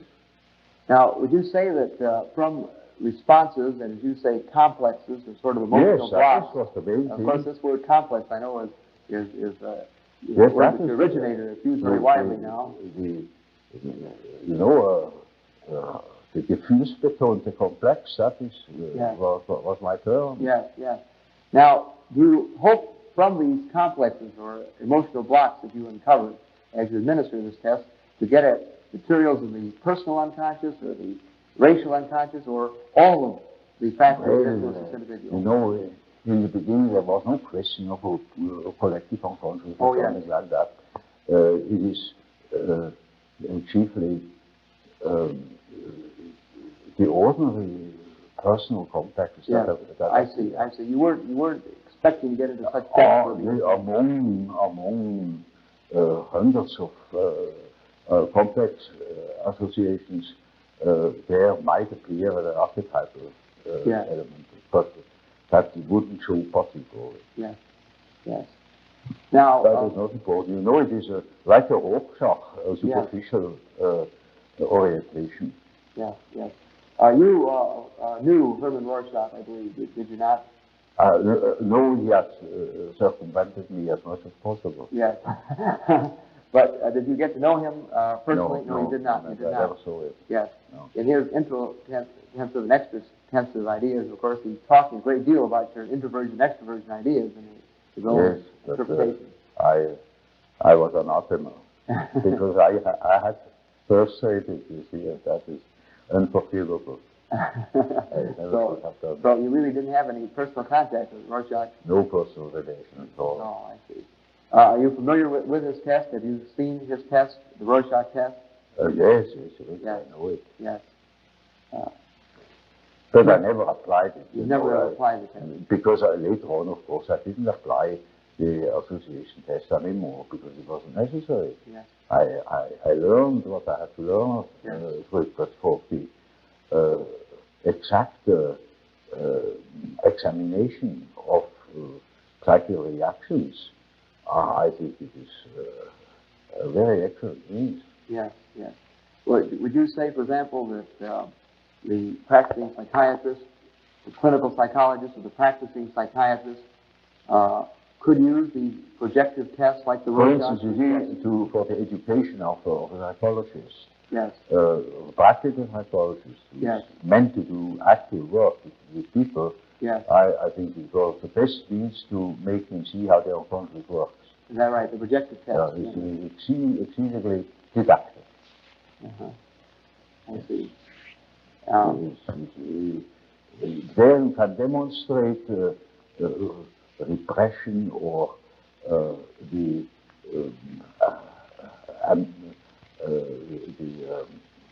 amnestic phenomena, the way in which people cover their emotions, and so on. Yes, yes. It is like an ordinary conversation,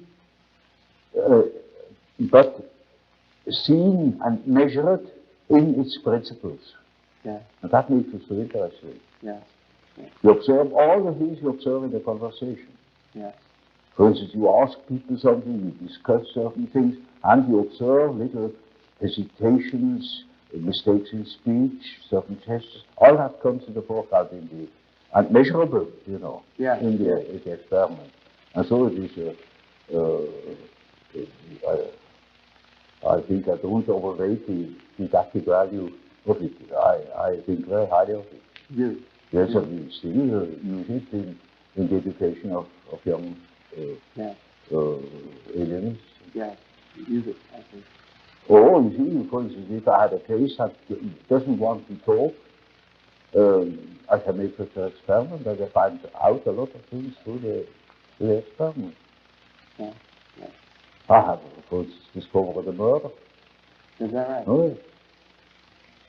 Would you like to tell us a little bit more how this was done? You see, you have that lie detector in the United Yes, States. yes. Well, that is the association test I have worked out with the psychoanalytic phenomenon. I see. And we have done a lot of work also with the humor gap. Yes. To show the decrease of the volume of breathing under the influence of a complex. I see. That is one of the reasons of a tuberculosis that arises from such a condition. People have a very shallow breathing, don't ventilate the epicels of the lungs anymore, Yes. and get a tuberculosis. Mm. Half of the tuberculosis cases are psychic. Yes. Yes. Of course, this matter of psychic tubercular cases and so on, of course, gets us into a particularly interesting special case of motivation that we're talking a lot about in the United States today, and I'm sure that is of interest to you also. This is the whole area of psychosomatic medicine, the way our unconscious, emotional elements of the total I have personality. seen quite a lot of astounding cures of tuberculosis, chronic tuberculosis, by analysis, where people learn to breathe again. But it wouldn't have helped them if they had learned to breathe normally.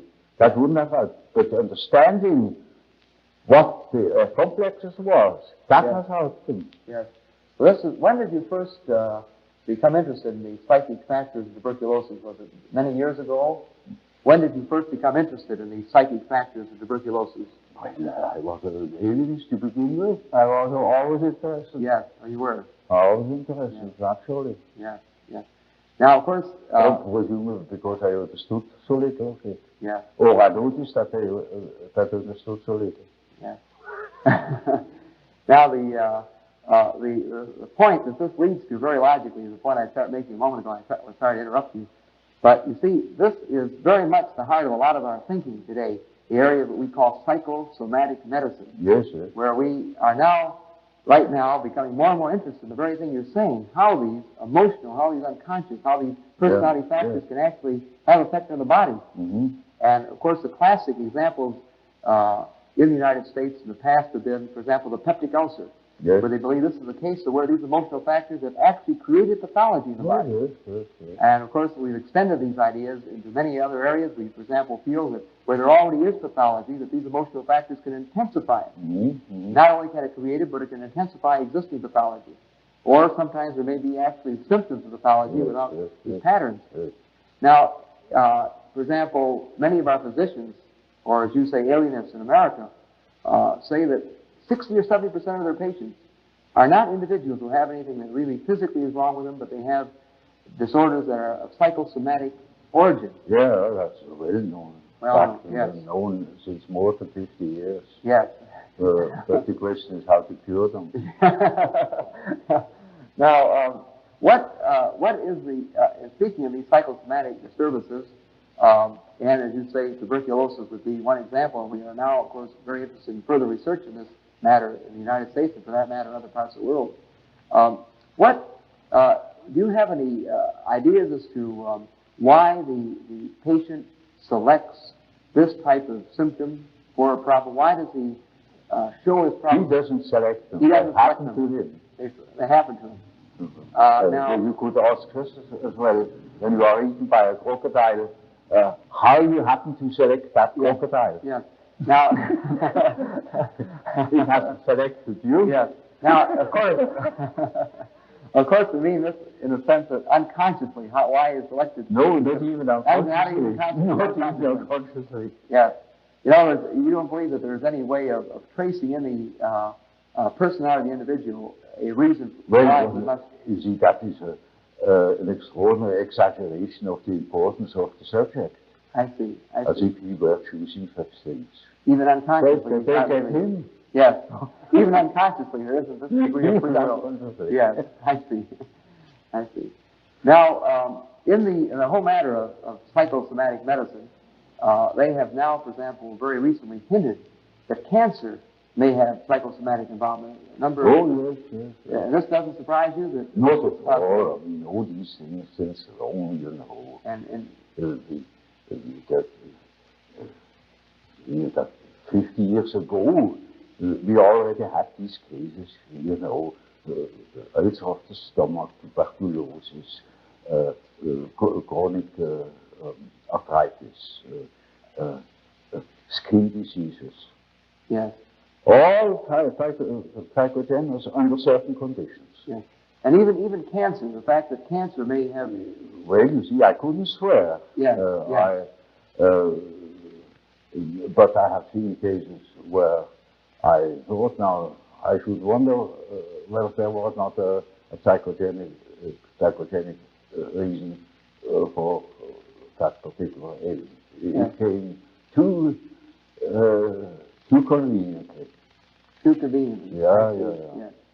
And so some of the studies that, for example, in the United States show that, for example, Jewish women practically never get cancer in the vaginal regions. Yes. We're more often to get cancer, say, in the breast regions, Yes. as one example. Yes. And Well, many things can be found out about cancer, I'm sure. You see, to us, it was always a question how to treat these things. And anything is possible. Every disease has a psychological accompaniment. yeah, And it all depends, perhaps life depends upon it, whether you treat such a patient psychologically in the proper way or not. yeah, That can help tremendously. yeah, Even if you cannot prove in the least that the disease itself is psychogenous. yeah, Or you can have an infectious disease in a certain moment of a psychical ailment or predicament. yeah, Because you are particularly accessible to an infection. yeah, Because angina is such a typical psychological disease. yeah, yeah, Yet it is not psychological in its physical causation. yeah, yeah, It's just an infection. yeah, But why then? Well, it was a psychological moment. yeah, yeah, And you see, when it is established and there's high fever and an abscess, you cannot cure it by psychology. yeah, yeah, Yet it is quite possible that you can avoid it by a proper psychological attitude. yeah, yeah. So all of this interest in psychosomatic medicine is pretty old stuff to you. You've been talking this for a long These time. things are known here long ago. Yeah, yeah. And so you're not at all surprised by the new Well, developments. for instance, yes, the toxic aspect of schizophrenia. yes, I have published it 50 years ago, yes, just 50 years ago. yes, Now one will discover it. yes, You yes, see, you are far ahead in America with technological things, but in psychological matters and such things, you are 50 years back. yes.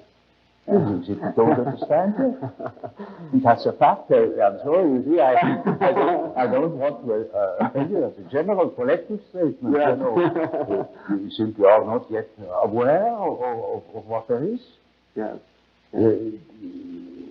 There are plenty more things than people have an idea of. I told you that case of that theologian who didn't even know what a horoscope was from. He thought it was esotericism. You see, everyone who says that I'm a mystic, you know, is just an idiot. well, He doesn't understand the first word of psychology. yeah. Well, Professor Jung, in our several interesting discussions so far, a great deal of our talk has been some of the very fundamental aspects of your theories and writing, and of course, purpose in getting some of your reactions to these fundamental ideas, so that our students, many of whom have not had an opportunity to study a great deal of your work, might sort of be introduced to some of your ideas from you personally, which of course is probably the best way they possibly could be. Now, first, As one looks over your work, one is impressed with a much broader scope, of course, and just the beginning fundamental outline of a theory of personality. Well, of course, when you study human psychology, you can't help noticing that man's psychology doesn't only consist of the ramifications of instinct in his behavior. These instincts are not the only determinants. There are many others. And the study of man from his biological aspect only is by far insufficient to understand human psychology. It is absolutely necessary that you study man also in his social and general environments. Yes. And so you have to consider, for instance, the fact that there are different kinds of society, different kinds of nations, different traditions, and to that purpose it is absolutely necessary that one treats the problem of the human psyche from many standpoints, and each is a most considerable task, naturally. Thus, when I, after my association experiments, when I realized that there is obviously an unconscious, the question arose, now, what is this unconscious? Does it consist merely of rests, of remnants, of conscious activities, or are there things that are practically forever unconscious? In other words, is the unconscious a factor in itself?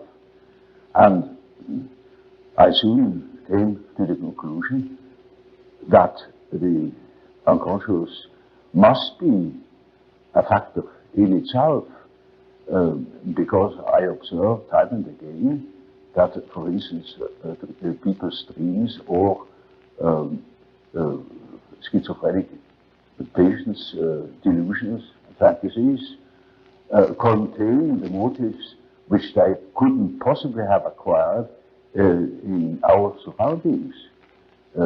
This depends upon the fact that the child is not born tabula rasa, but it is a definite mixture of or combination of genes, and the gene, although the genes seem to contain chiefly dynamic factors, arrangeurs of a certain behavior, they have a tremendous importance also for the arrangement of the psyche. The psyche too, inasmuch as it appears naturally. Before it appears, you cannot study it, but as much as it appears, it has certain qualities, it has a certain character, and that needs must depend upon the elements born in the child. So, factors determining human behavior are born with the child and determine its further development. Now that is one side of the picture.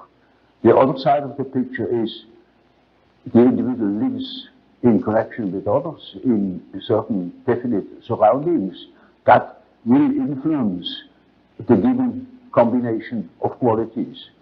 And that is now also a very complicated factor, because the environmental influences are not merely personal.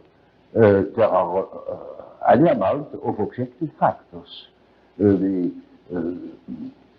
general social conditions, laws, convictions, ways of looking at things, of dealing with things. Now, these things are not of an arbitrary character. They are historical. There are historical reasons why things are as they are. And as there are historical reasons for the qualities of the psyche that is born, there is such a thing as the history of man's evolution in the past eons. And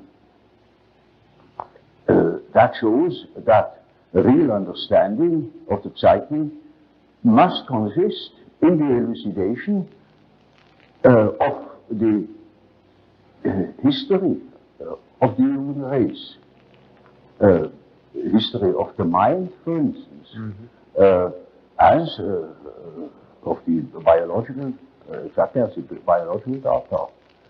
So when I wrote my first book concerning the psychology of the unconscious, I already had formed a certain idea of the nature of the unconscious. To me, it was then a living remnant of the original history of man, living in his surroundings. A very complicated picture. And my material and my empirical material was formed chiefly by lunatics, by cases of schizophrenia. And there I had observed that there are, chiefly in the beginning of a disease, invasions of fantasies into conscious life, fantasies of an entirely unexpected sort, most bewildering to the patient. He gets quite confused by these ideas, and he gets into a sort of panic because he never before has thought such things, that they are quite strange to him and equally strange to his physician. You see, the alien is equally dumbfounded by the peculiar character of those fantasies. And therefore one says, that man is crazy. Crazy to think such things. Nobody thinks such things. And the patient agrees in a way with him. If he would at least agree, or he doesn't even agree. And all the more he gets into a panic. So, as an alienist, I thought it to be really the task for psychiatry to elucidate that thing that broke into consciousness, these voices, these delusions. And in those days, that is, mind you, more than 40 years ago, or almost 50 years ago, I had no hope to be able to treat these cases or to be able to help them. But I had a very great scientific curiosity, and I wanted to know what these things really were, because I thought that these things had a system. They were not merely chaotic, decayed material, because there was too much sense in those fantasies. So what I did then was I studied cases of psychogenic diseases like hysteria, hysteric somnambulism and such things, where the content that came from the unconscious were in a readable condition, in an understandable condition. And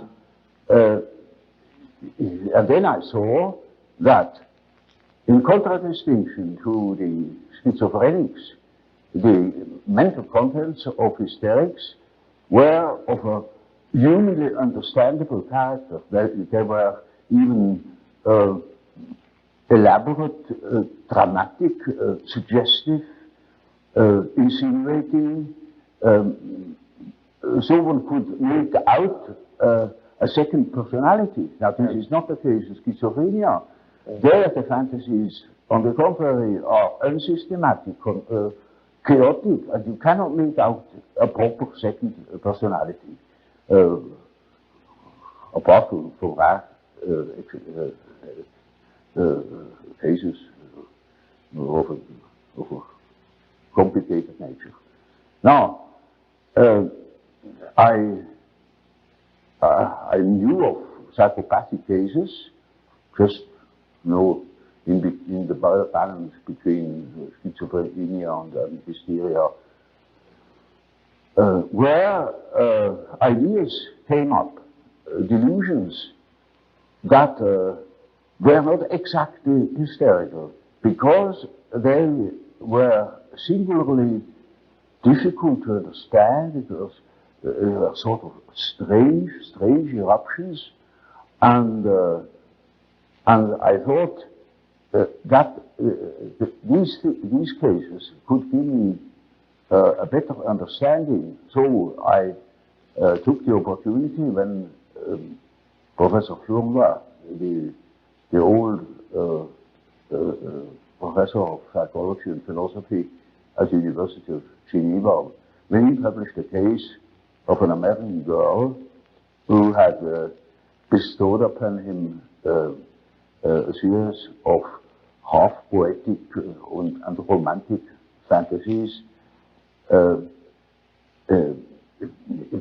published that material without commenting on them. He gave it as an example of creative imagination. Now, when I read those fantasies, I saw this is exactly the material. And I was always a bit afraid when that people, when I tell of my personal experiences with patients, that they would say, oh, this is so merely suggestion, you know. Yes. I took that case because I surely had no hand in it. It was old Professor Fleur, an authority. He was a friend of William James. I knew him personally, a fine old man.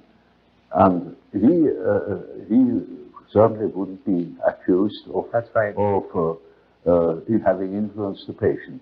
Yeah. And that is the reason why I analyzed these fantasies, and that that case became the object of a whole book called The Psychology of the Unconscious. It is called now Symbolisms of Transformation. Yes. And I have revised it after 40 years. It needed it. Yeah. Because it was in the first attempt. Yeah. And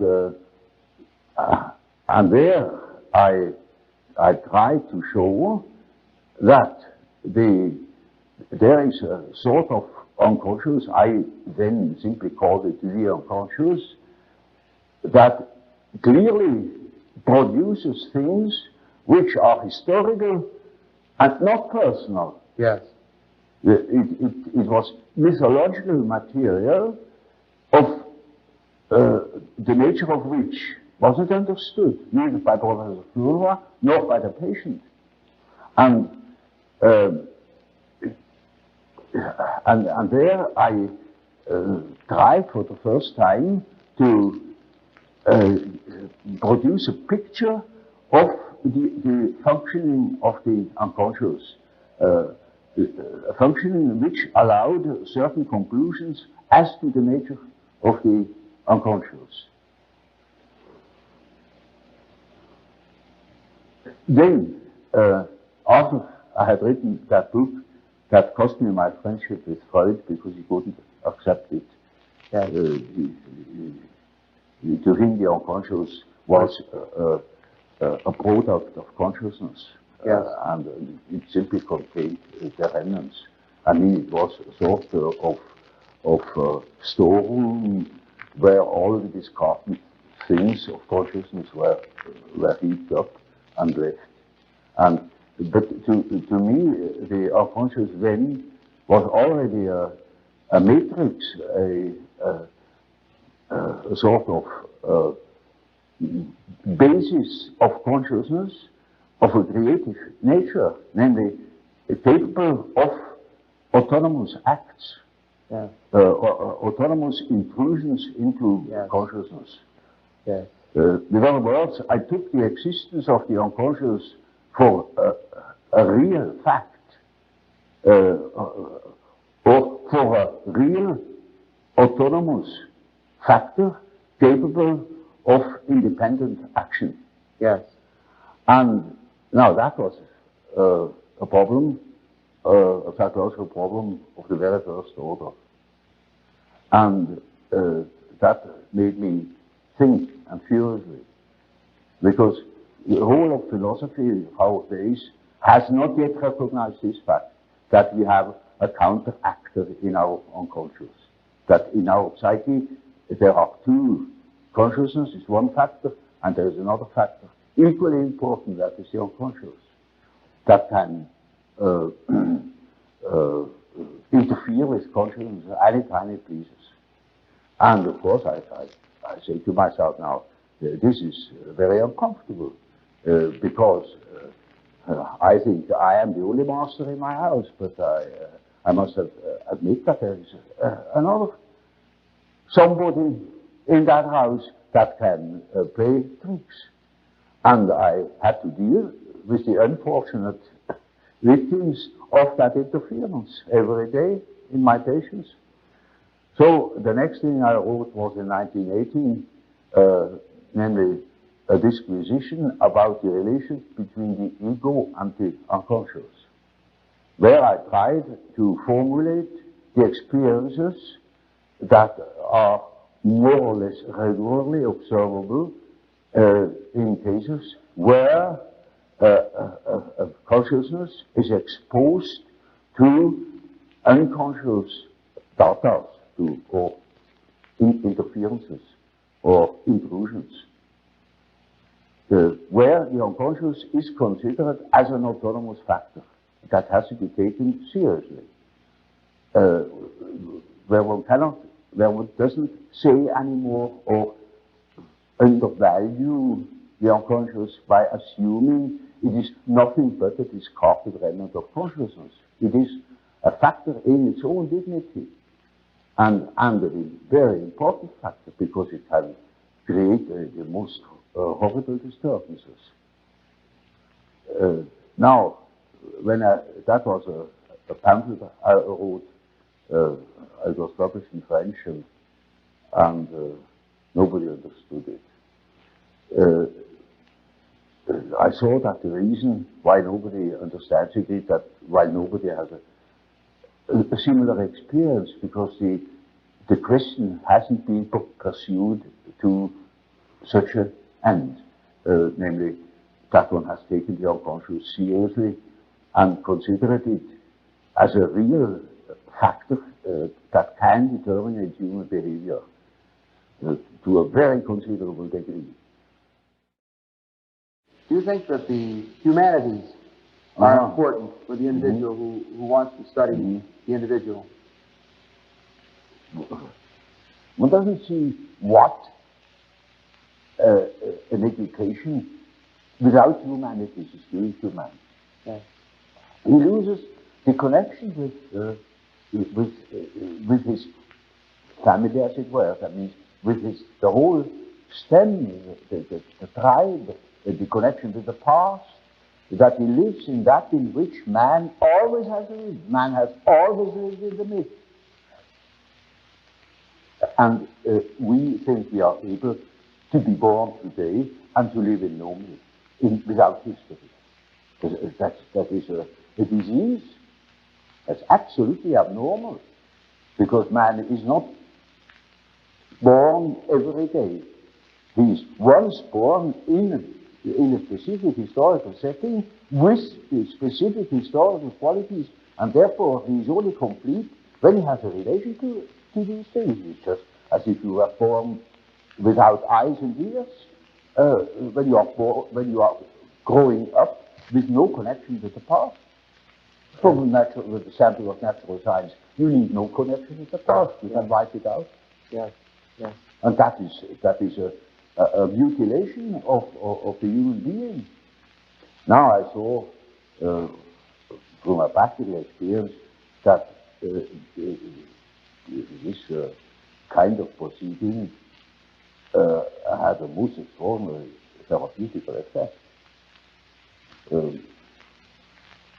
I can tell you such a case. That was a young Jewish girl, and her father was a banker, and she had received an entirely worldly education. She had no idea of any tradition or so. And then I went further into her history and found out that her grandfather had been a tzaddik in Galicia, and when I knew that, I knew the whole story. That girl suffered from a phobia, a terrific phobia. She has been in a psychoanalytic treatment already with no effect, and she was really badly plagued by that phobia, anxiety states of all sorts. And then I saw that girl has lost the connection with the past, has lost, for instance, the fact that her grandfather was a tzaddik, that he lived in the myth, and her father has fallen out of it too. So I simply told her, you understand what your fear is? You know what you have lost? And she didn't, of course not. I said, your fear is the fear of your way. You know, the effect was that within a week she was cured from so many years of bad anxiety states. Because you see, that went like a lightning through her. But I only could say it because I knew that she is absolutely lost. She thought she was in the middle of things, but she was lost, gone.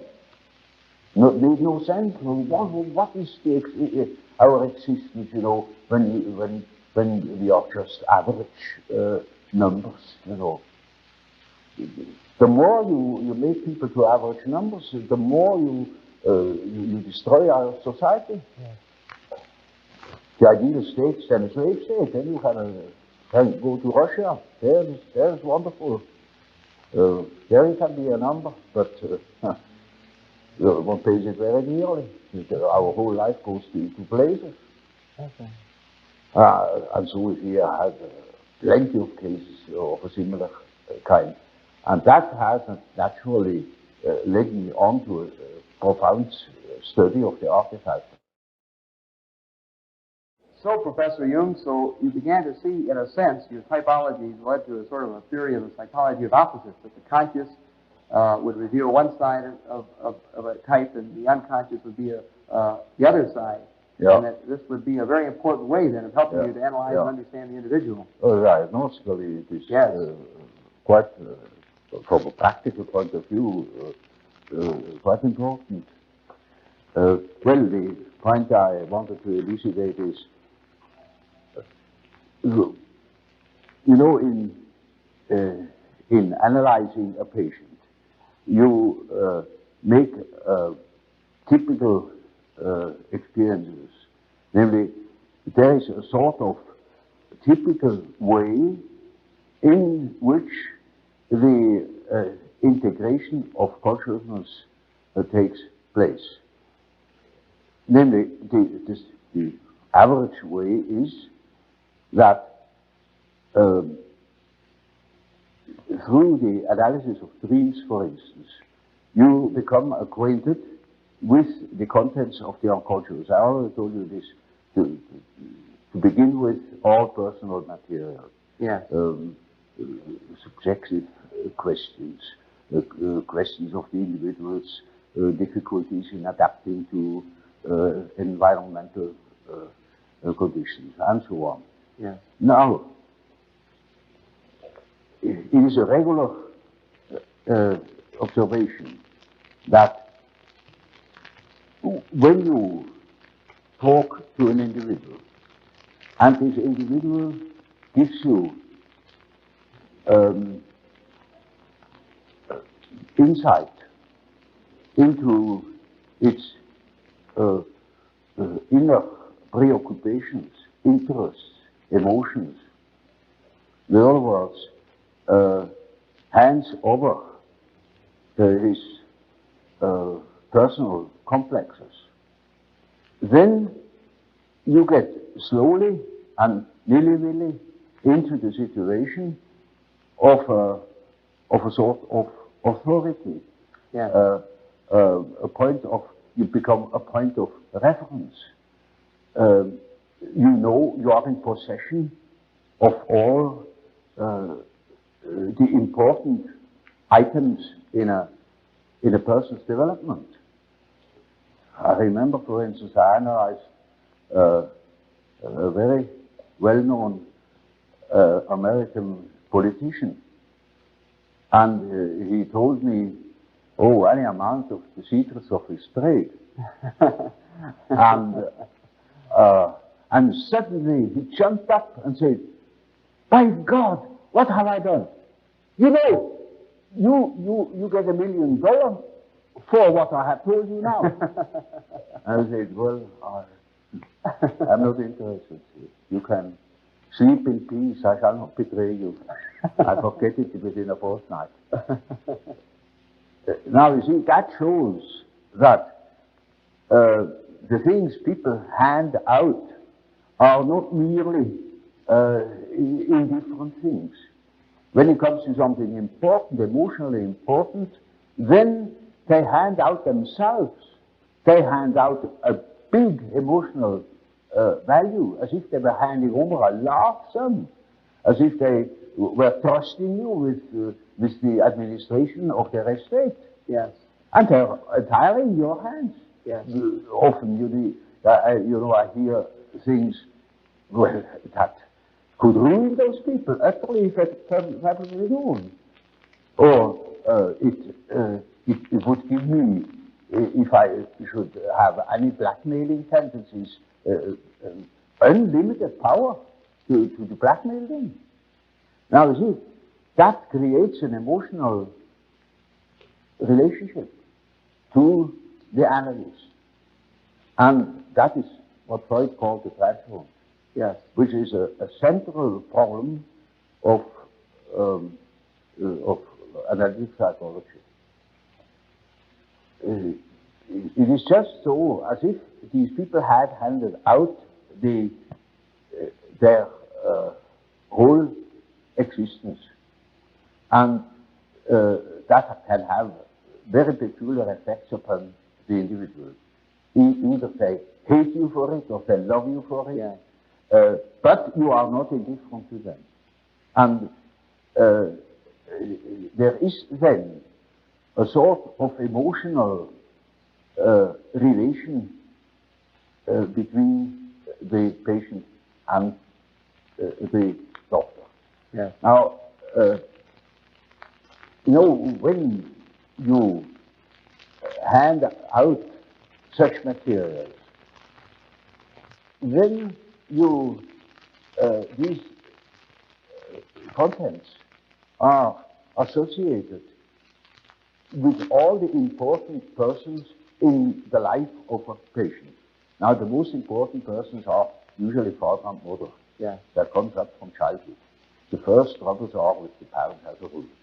So, in handing over your infantile memories about the father or about the mother, you hand over also the image of father and mother. Then it is just as if the doctor had taken the place of the father, Yeah. even of the mother. Yeah. I had quite a number of male patients that called me Mother Jung, because they handed over the mother to me. Yeah, yeah, Curiously enough. yeah, But you see, that's quite irrespective of the personality of the analyst. It is simply disregarded. He functions as if he were the mother, or he functions as if he were the father, the central authority. And now that is what one calls transference. That's a case, a particular case of projection. yes, Now, yeah, Freud doesn't exactly call it projection; he calls it transference. yeah, That is an allusion to the old and superstitious idea of handing over a disease, yeah, transferring a disease upon an animal, or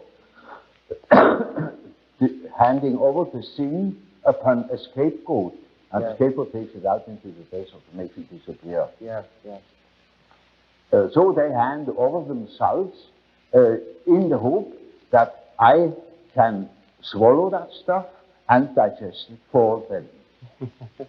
And so I'm in loco parentis and have a high authority.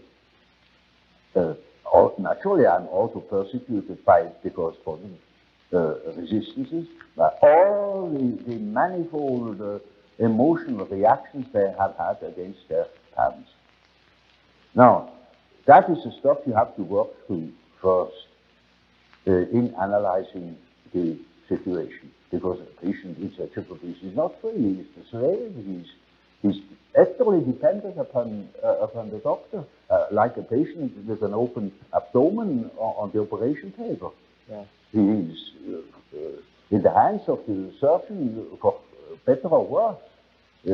And so the thing must be finished. And so we have to work through that condition in the hope that we arrive in a situation where the patient is able to see that I'm not the father or not the mother, that I am an ordinary human being. Now, everybody naturally should assume that such a thing would be possible. For instance, that a patient could arrive at such an insight when he's not a complete idiot, that I am just a doctor, and not that emotional fever of their fantasies. But that is very often not the case. So I had a case that was an intelligent young woman. She was a student of philosophy, very good mind, where one could expect easily that she would see that I am not the parental authority. But she was actually unable to get out of this delusion. And in such a case, one always had recourse to the dreams. It is just as if one would ask the unconscious, now what do you say to such a condition? You see, she says of the unconscious, of course I know you are not my father, but I just feel like that. It is like that. I depend upon you. And I say, now we see what the unconscious says. Now the unconscious produces dreams in which I really assume a very curious role. You know, she was a little infant. She was sitting on my knees. I held her in my arms. I was a very tender father to the little girl, you know, and more, her face became emphatic in that respect, namely that I was a sort of child, and she is a very little, frail human thing, you know, and quite a little girl in the hands of an enormous being. And the last dream of that series was, I cannot tell you all the dreams, was that it was out in nature. I stood in a field of wheat, in an enormous field of wheat that was ripe for harvest. And I was a child. And I held her in my arm like a baby. And the wind was blowing over that field of wheat. Now, you know, when the wind is blowing over wheat field, these waves in the wheat field. Yeah. And with these waves, I swayed like that, putting her as if it were to sleep, and she felt as being in the arms of the goddess. Mm-hmm. Mm-hmm. And I thought, now the harvest is ripe, Yeah. and I must tell her. And I told her, you see, what you want and what you project into me, because you are not conscious of it, is you have the idea of a deity you don't possess. Therefore, you see it in me. Yeah. That clicked. Mm. Because, she had a rather intense religious education. Of course, it all vanished later on. Yeah. And something disappeared from her world. Her world became merely personal, and that religious conception of the world was non-existent, apparently. But you see, the idea of a deity is not an intellectual idea. It is an archetype. It's an archetypal idea. Therefore, you find it practically everywhere under this or another name. Even if it has the name mana, it is an all-powerful, extraordinary effect or quality, even if it's not personal at all. And so she suddenly became aware of an entirely heathenish image. Yes. That comes fresh from the archetype. She had not the idea of a Christian God or of an Old Testament Yahweh. It was a heathenish God. You see, a God of nature, of vegetation. He was the wheat himself. He is the spirit of the wheat, the spirit of the wind.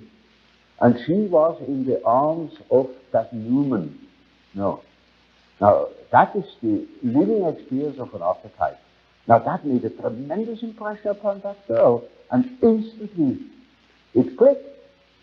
She saw what she really was missing, that missing value, that was in the form of a projection in myself and made myself indispensable to her. Yeah. And then she saw, this is not indispensable, because it is, as the dream says, she is in the arms of that archetypal idea. Now that is a luminous experience, and that is the thing that people are looking for. Yes. An archetypal experience that gives them an incorruptible value. You see, they depend upon other conditions. They depend upon their desires, their ambitions. Depend upon other people, because they have no value in themselves. They have nothing in themselves. They are only rational, and they are not in the possession of a treasure that would make them independent. But when that girl can hold that experience, then she doesn't depend anymore. She cannot depend anymore, because that value is in herself. And that is a sort of liberation. Yeah. And that is, of course, makes her complete, in as much as she can realize such a luminous experience, she is able to continue her path, her way, her individuation. The acorn can become an oak and not a donkey. Nature will take her course. She will become that which she is from the beginning. Now, having seen such cases, quite a number of such cases, that of course has given me a motive to study the archetypes, because I began to see that the structure of what I then call the collective unconscious is really a sort of agglomeration of such typical images, of which each has a luminous quality, you know. The archetypes are at the same time dynamic. They are instinctual images that are not intellectually invented. They are always there, and they produce certain processes in the unconscious one could best compare with myth. That's the origin of mythology. Now, having seen such cases, quite a number of such cases, that of course has given me a motive to study the archetypes, because I began to see that the structure of what I then call the collective unconscious is really a sort of agglomeration of such typical images, of which each has a luminous quality, you know. The archetypes are at the same time dynamic. They are instinctual images that are not intellectually invented. They are always there, and they produce certain processes in the unconscious one could best compare with myth. That's the origin of mythology. Mythology is a pronouncing of series of images that formulate the life of archetypes. And so the statements of every religion, of many poets and so on, are statements about the inner mythological process, which is a necessity, because man is not complete if he is not conscious of that aspect of things. So, you see, a man is not complete when he lives in a world of statistical truth. He must live in a world of his biological truth. That is his biological truth. That is not merely statistics. It is the expression of what he really is, as what he feels himself. So, you see, somebody without the mythology is merely an effect of statistics, as it were, the average phenomenon.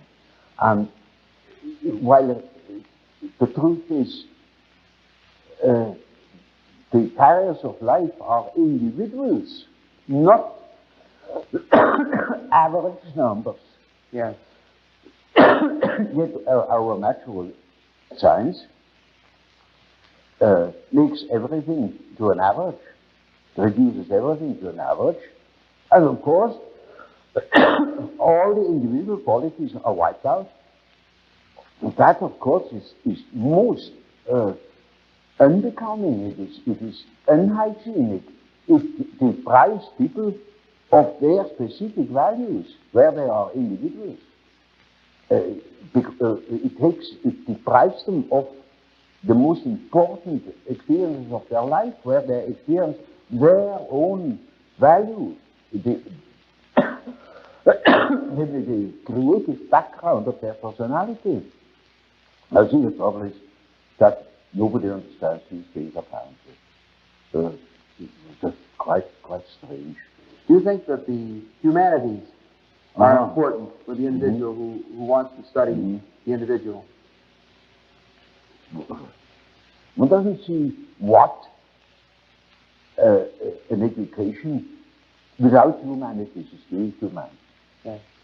He loses the connection with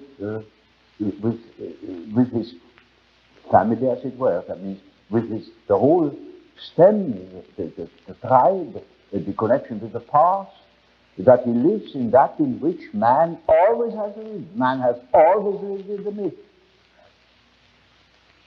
And we think we are able to be born today and to live in no myth, without history. That is a disease. That's absolutely abnormal, because man is not born every day.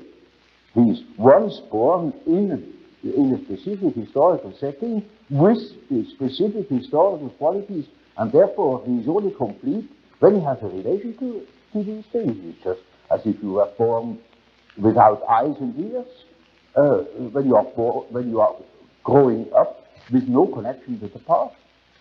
From with the sample of natural science, you need no connection with the past. You can wipe it out. Yes, yes. And that is a mutilation of the human being. Now I saw from a practical experience that this kind of proceeding had a most extraordinary therapeutical effect. I can tell you such a case.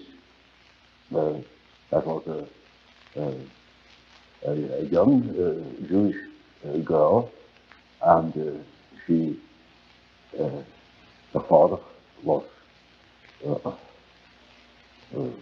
banker, and she had received an entirely worldly education. She had no idea of any tradition or so. And then I went further into her history and found out that her grandfather had been a Sadiq in Galicia, and when I knew that, I knew the whole story. That girl suffered from a phobia, a terrific phobia. She has been in a psychoanalytic treatment already with no effect. And she was really badly plagued by that phobia, anxiety states of all sorts. And then I saw that girl has lost the connection with the past, has lost, for instance, the fact that her grandfather was a Sadiq, that he lived in the myth, and her father has fallen out of it too. So I simply told her, you understand what your fear is? You know what you have lost? And she didn't, of course not. I said, your fear is the fear of Yahweh. You know, the effect was that within a week she was cured from so many years of bad anxiety states. Because she went like a lightning through her.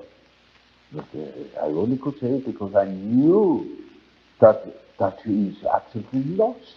She thought she was in the middle of things, but she was lost, gone.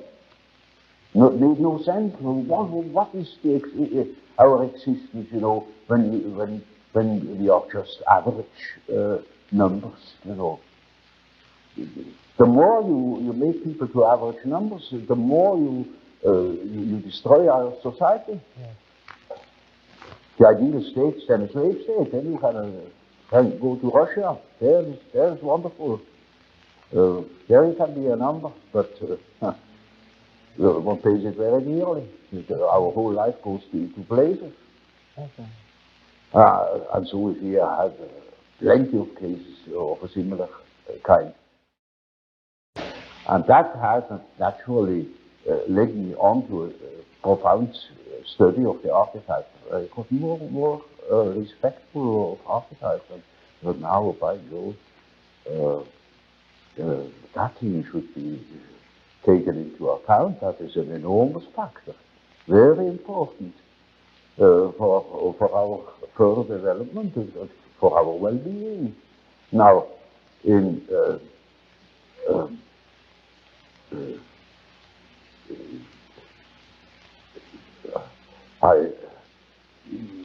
was of course difficult to know where to begin, because this is such an enormously extended field, and the next question I asked myself was, now where in the world has anybody been busy with that problem? And I found nobody, except a peculiar spiritual movement that went together with the beginnings of Christianity, namely the Gnostics. And that was the first thing I said in that I saw. They were concerned with the problem of archetypes and made a peculiar philosophy of it. As everybody makes a peculiar philosophy of it when he comes across it naively and doesn't know that those are structural elements of the unconscious psyche. Now they have lived in the first, second, and third century, and what was in between? Nothing. And now today we certainly fall into that hole and are confronted by the problems of the collective unconscious, which were then the same in 2000 years ago, and we are not prepared to meet that problem.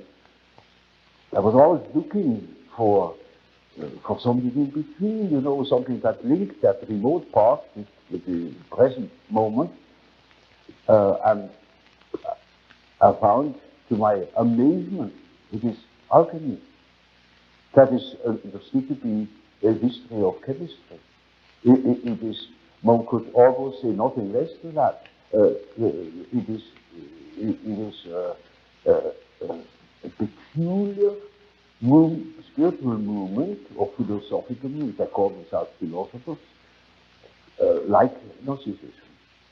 And then I read the whole accessible literature, Latin and Greek, studied it because it was enormously interesting. It is the mental work of 1,700 years in which there is stored up all they could make out about the nature of the archetypes in a peculiar way. That's true. It is not simple. And you know, most of the texts are not published, no more published since the Middle Ages.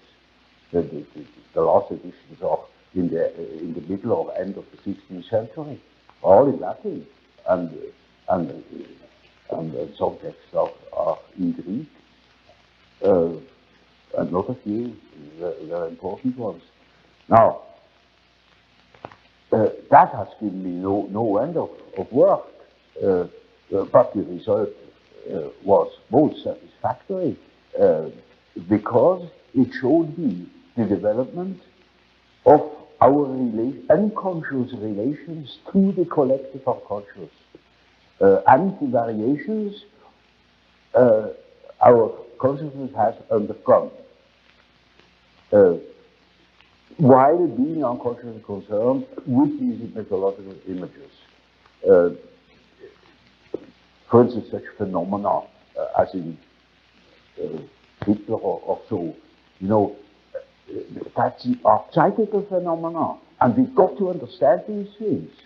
It is just as so as if a terrific epidemic of typhoid fever were breaking out, and we say, now this is typhoid fever. Isn't that a marvelous disease? It can take on enormous dimensions, and nobody knows anything about it. Nobody takes care of the water supply. Nobody thinks of examining the meat or something like that. One simply states that this is a phenomenon, yes, but one doesn't understand it. And to me, of course, it was an enormous problem because it is a factor that has determined the fate of millions of European people and of Americans. It is nobody can deny that he has been influenced by the war. But that is all Hitler's doing, and that's all psychology. our foolish psychology. But you only come to an understanding of these things when you understand the background from which it springs. Yes. And so, of course, I cannot tell you in detail about about alchemy. It is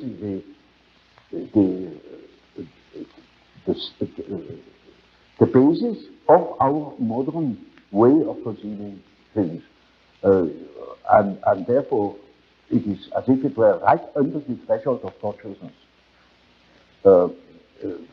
This is a wonderful picture of how the development of archetypes, that means the movement of archetypes, looks when you look upon them as if from above, maybe from today, you look back into the past and you see how the present moment has evolved out of the past. It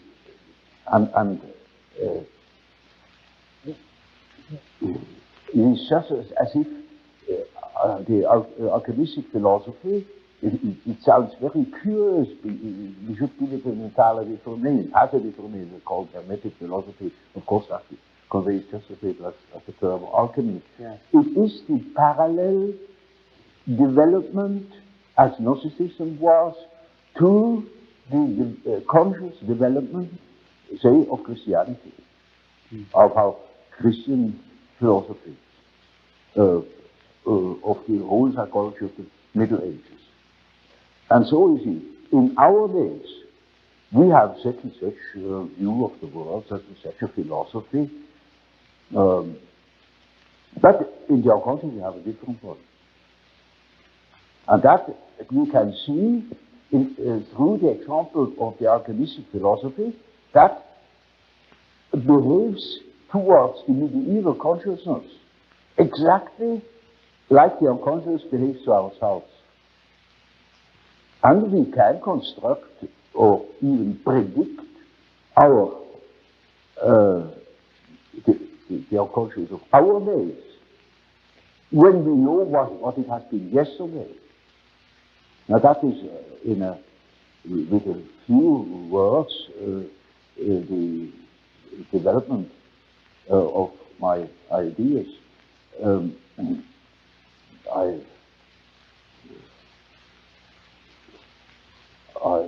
Without going into detail, I couldn't further. Yes, well, you have gone into great detail elsewhere, though, much of your writing, of course. Well, people have to read the books finally, in spite of the fact that they are thick. And we're hoping I'm sorry.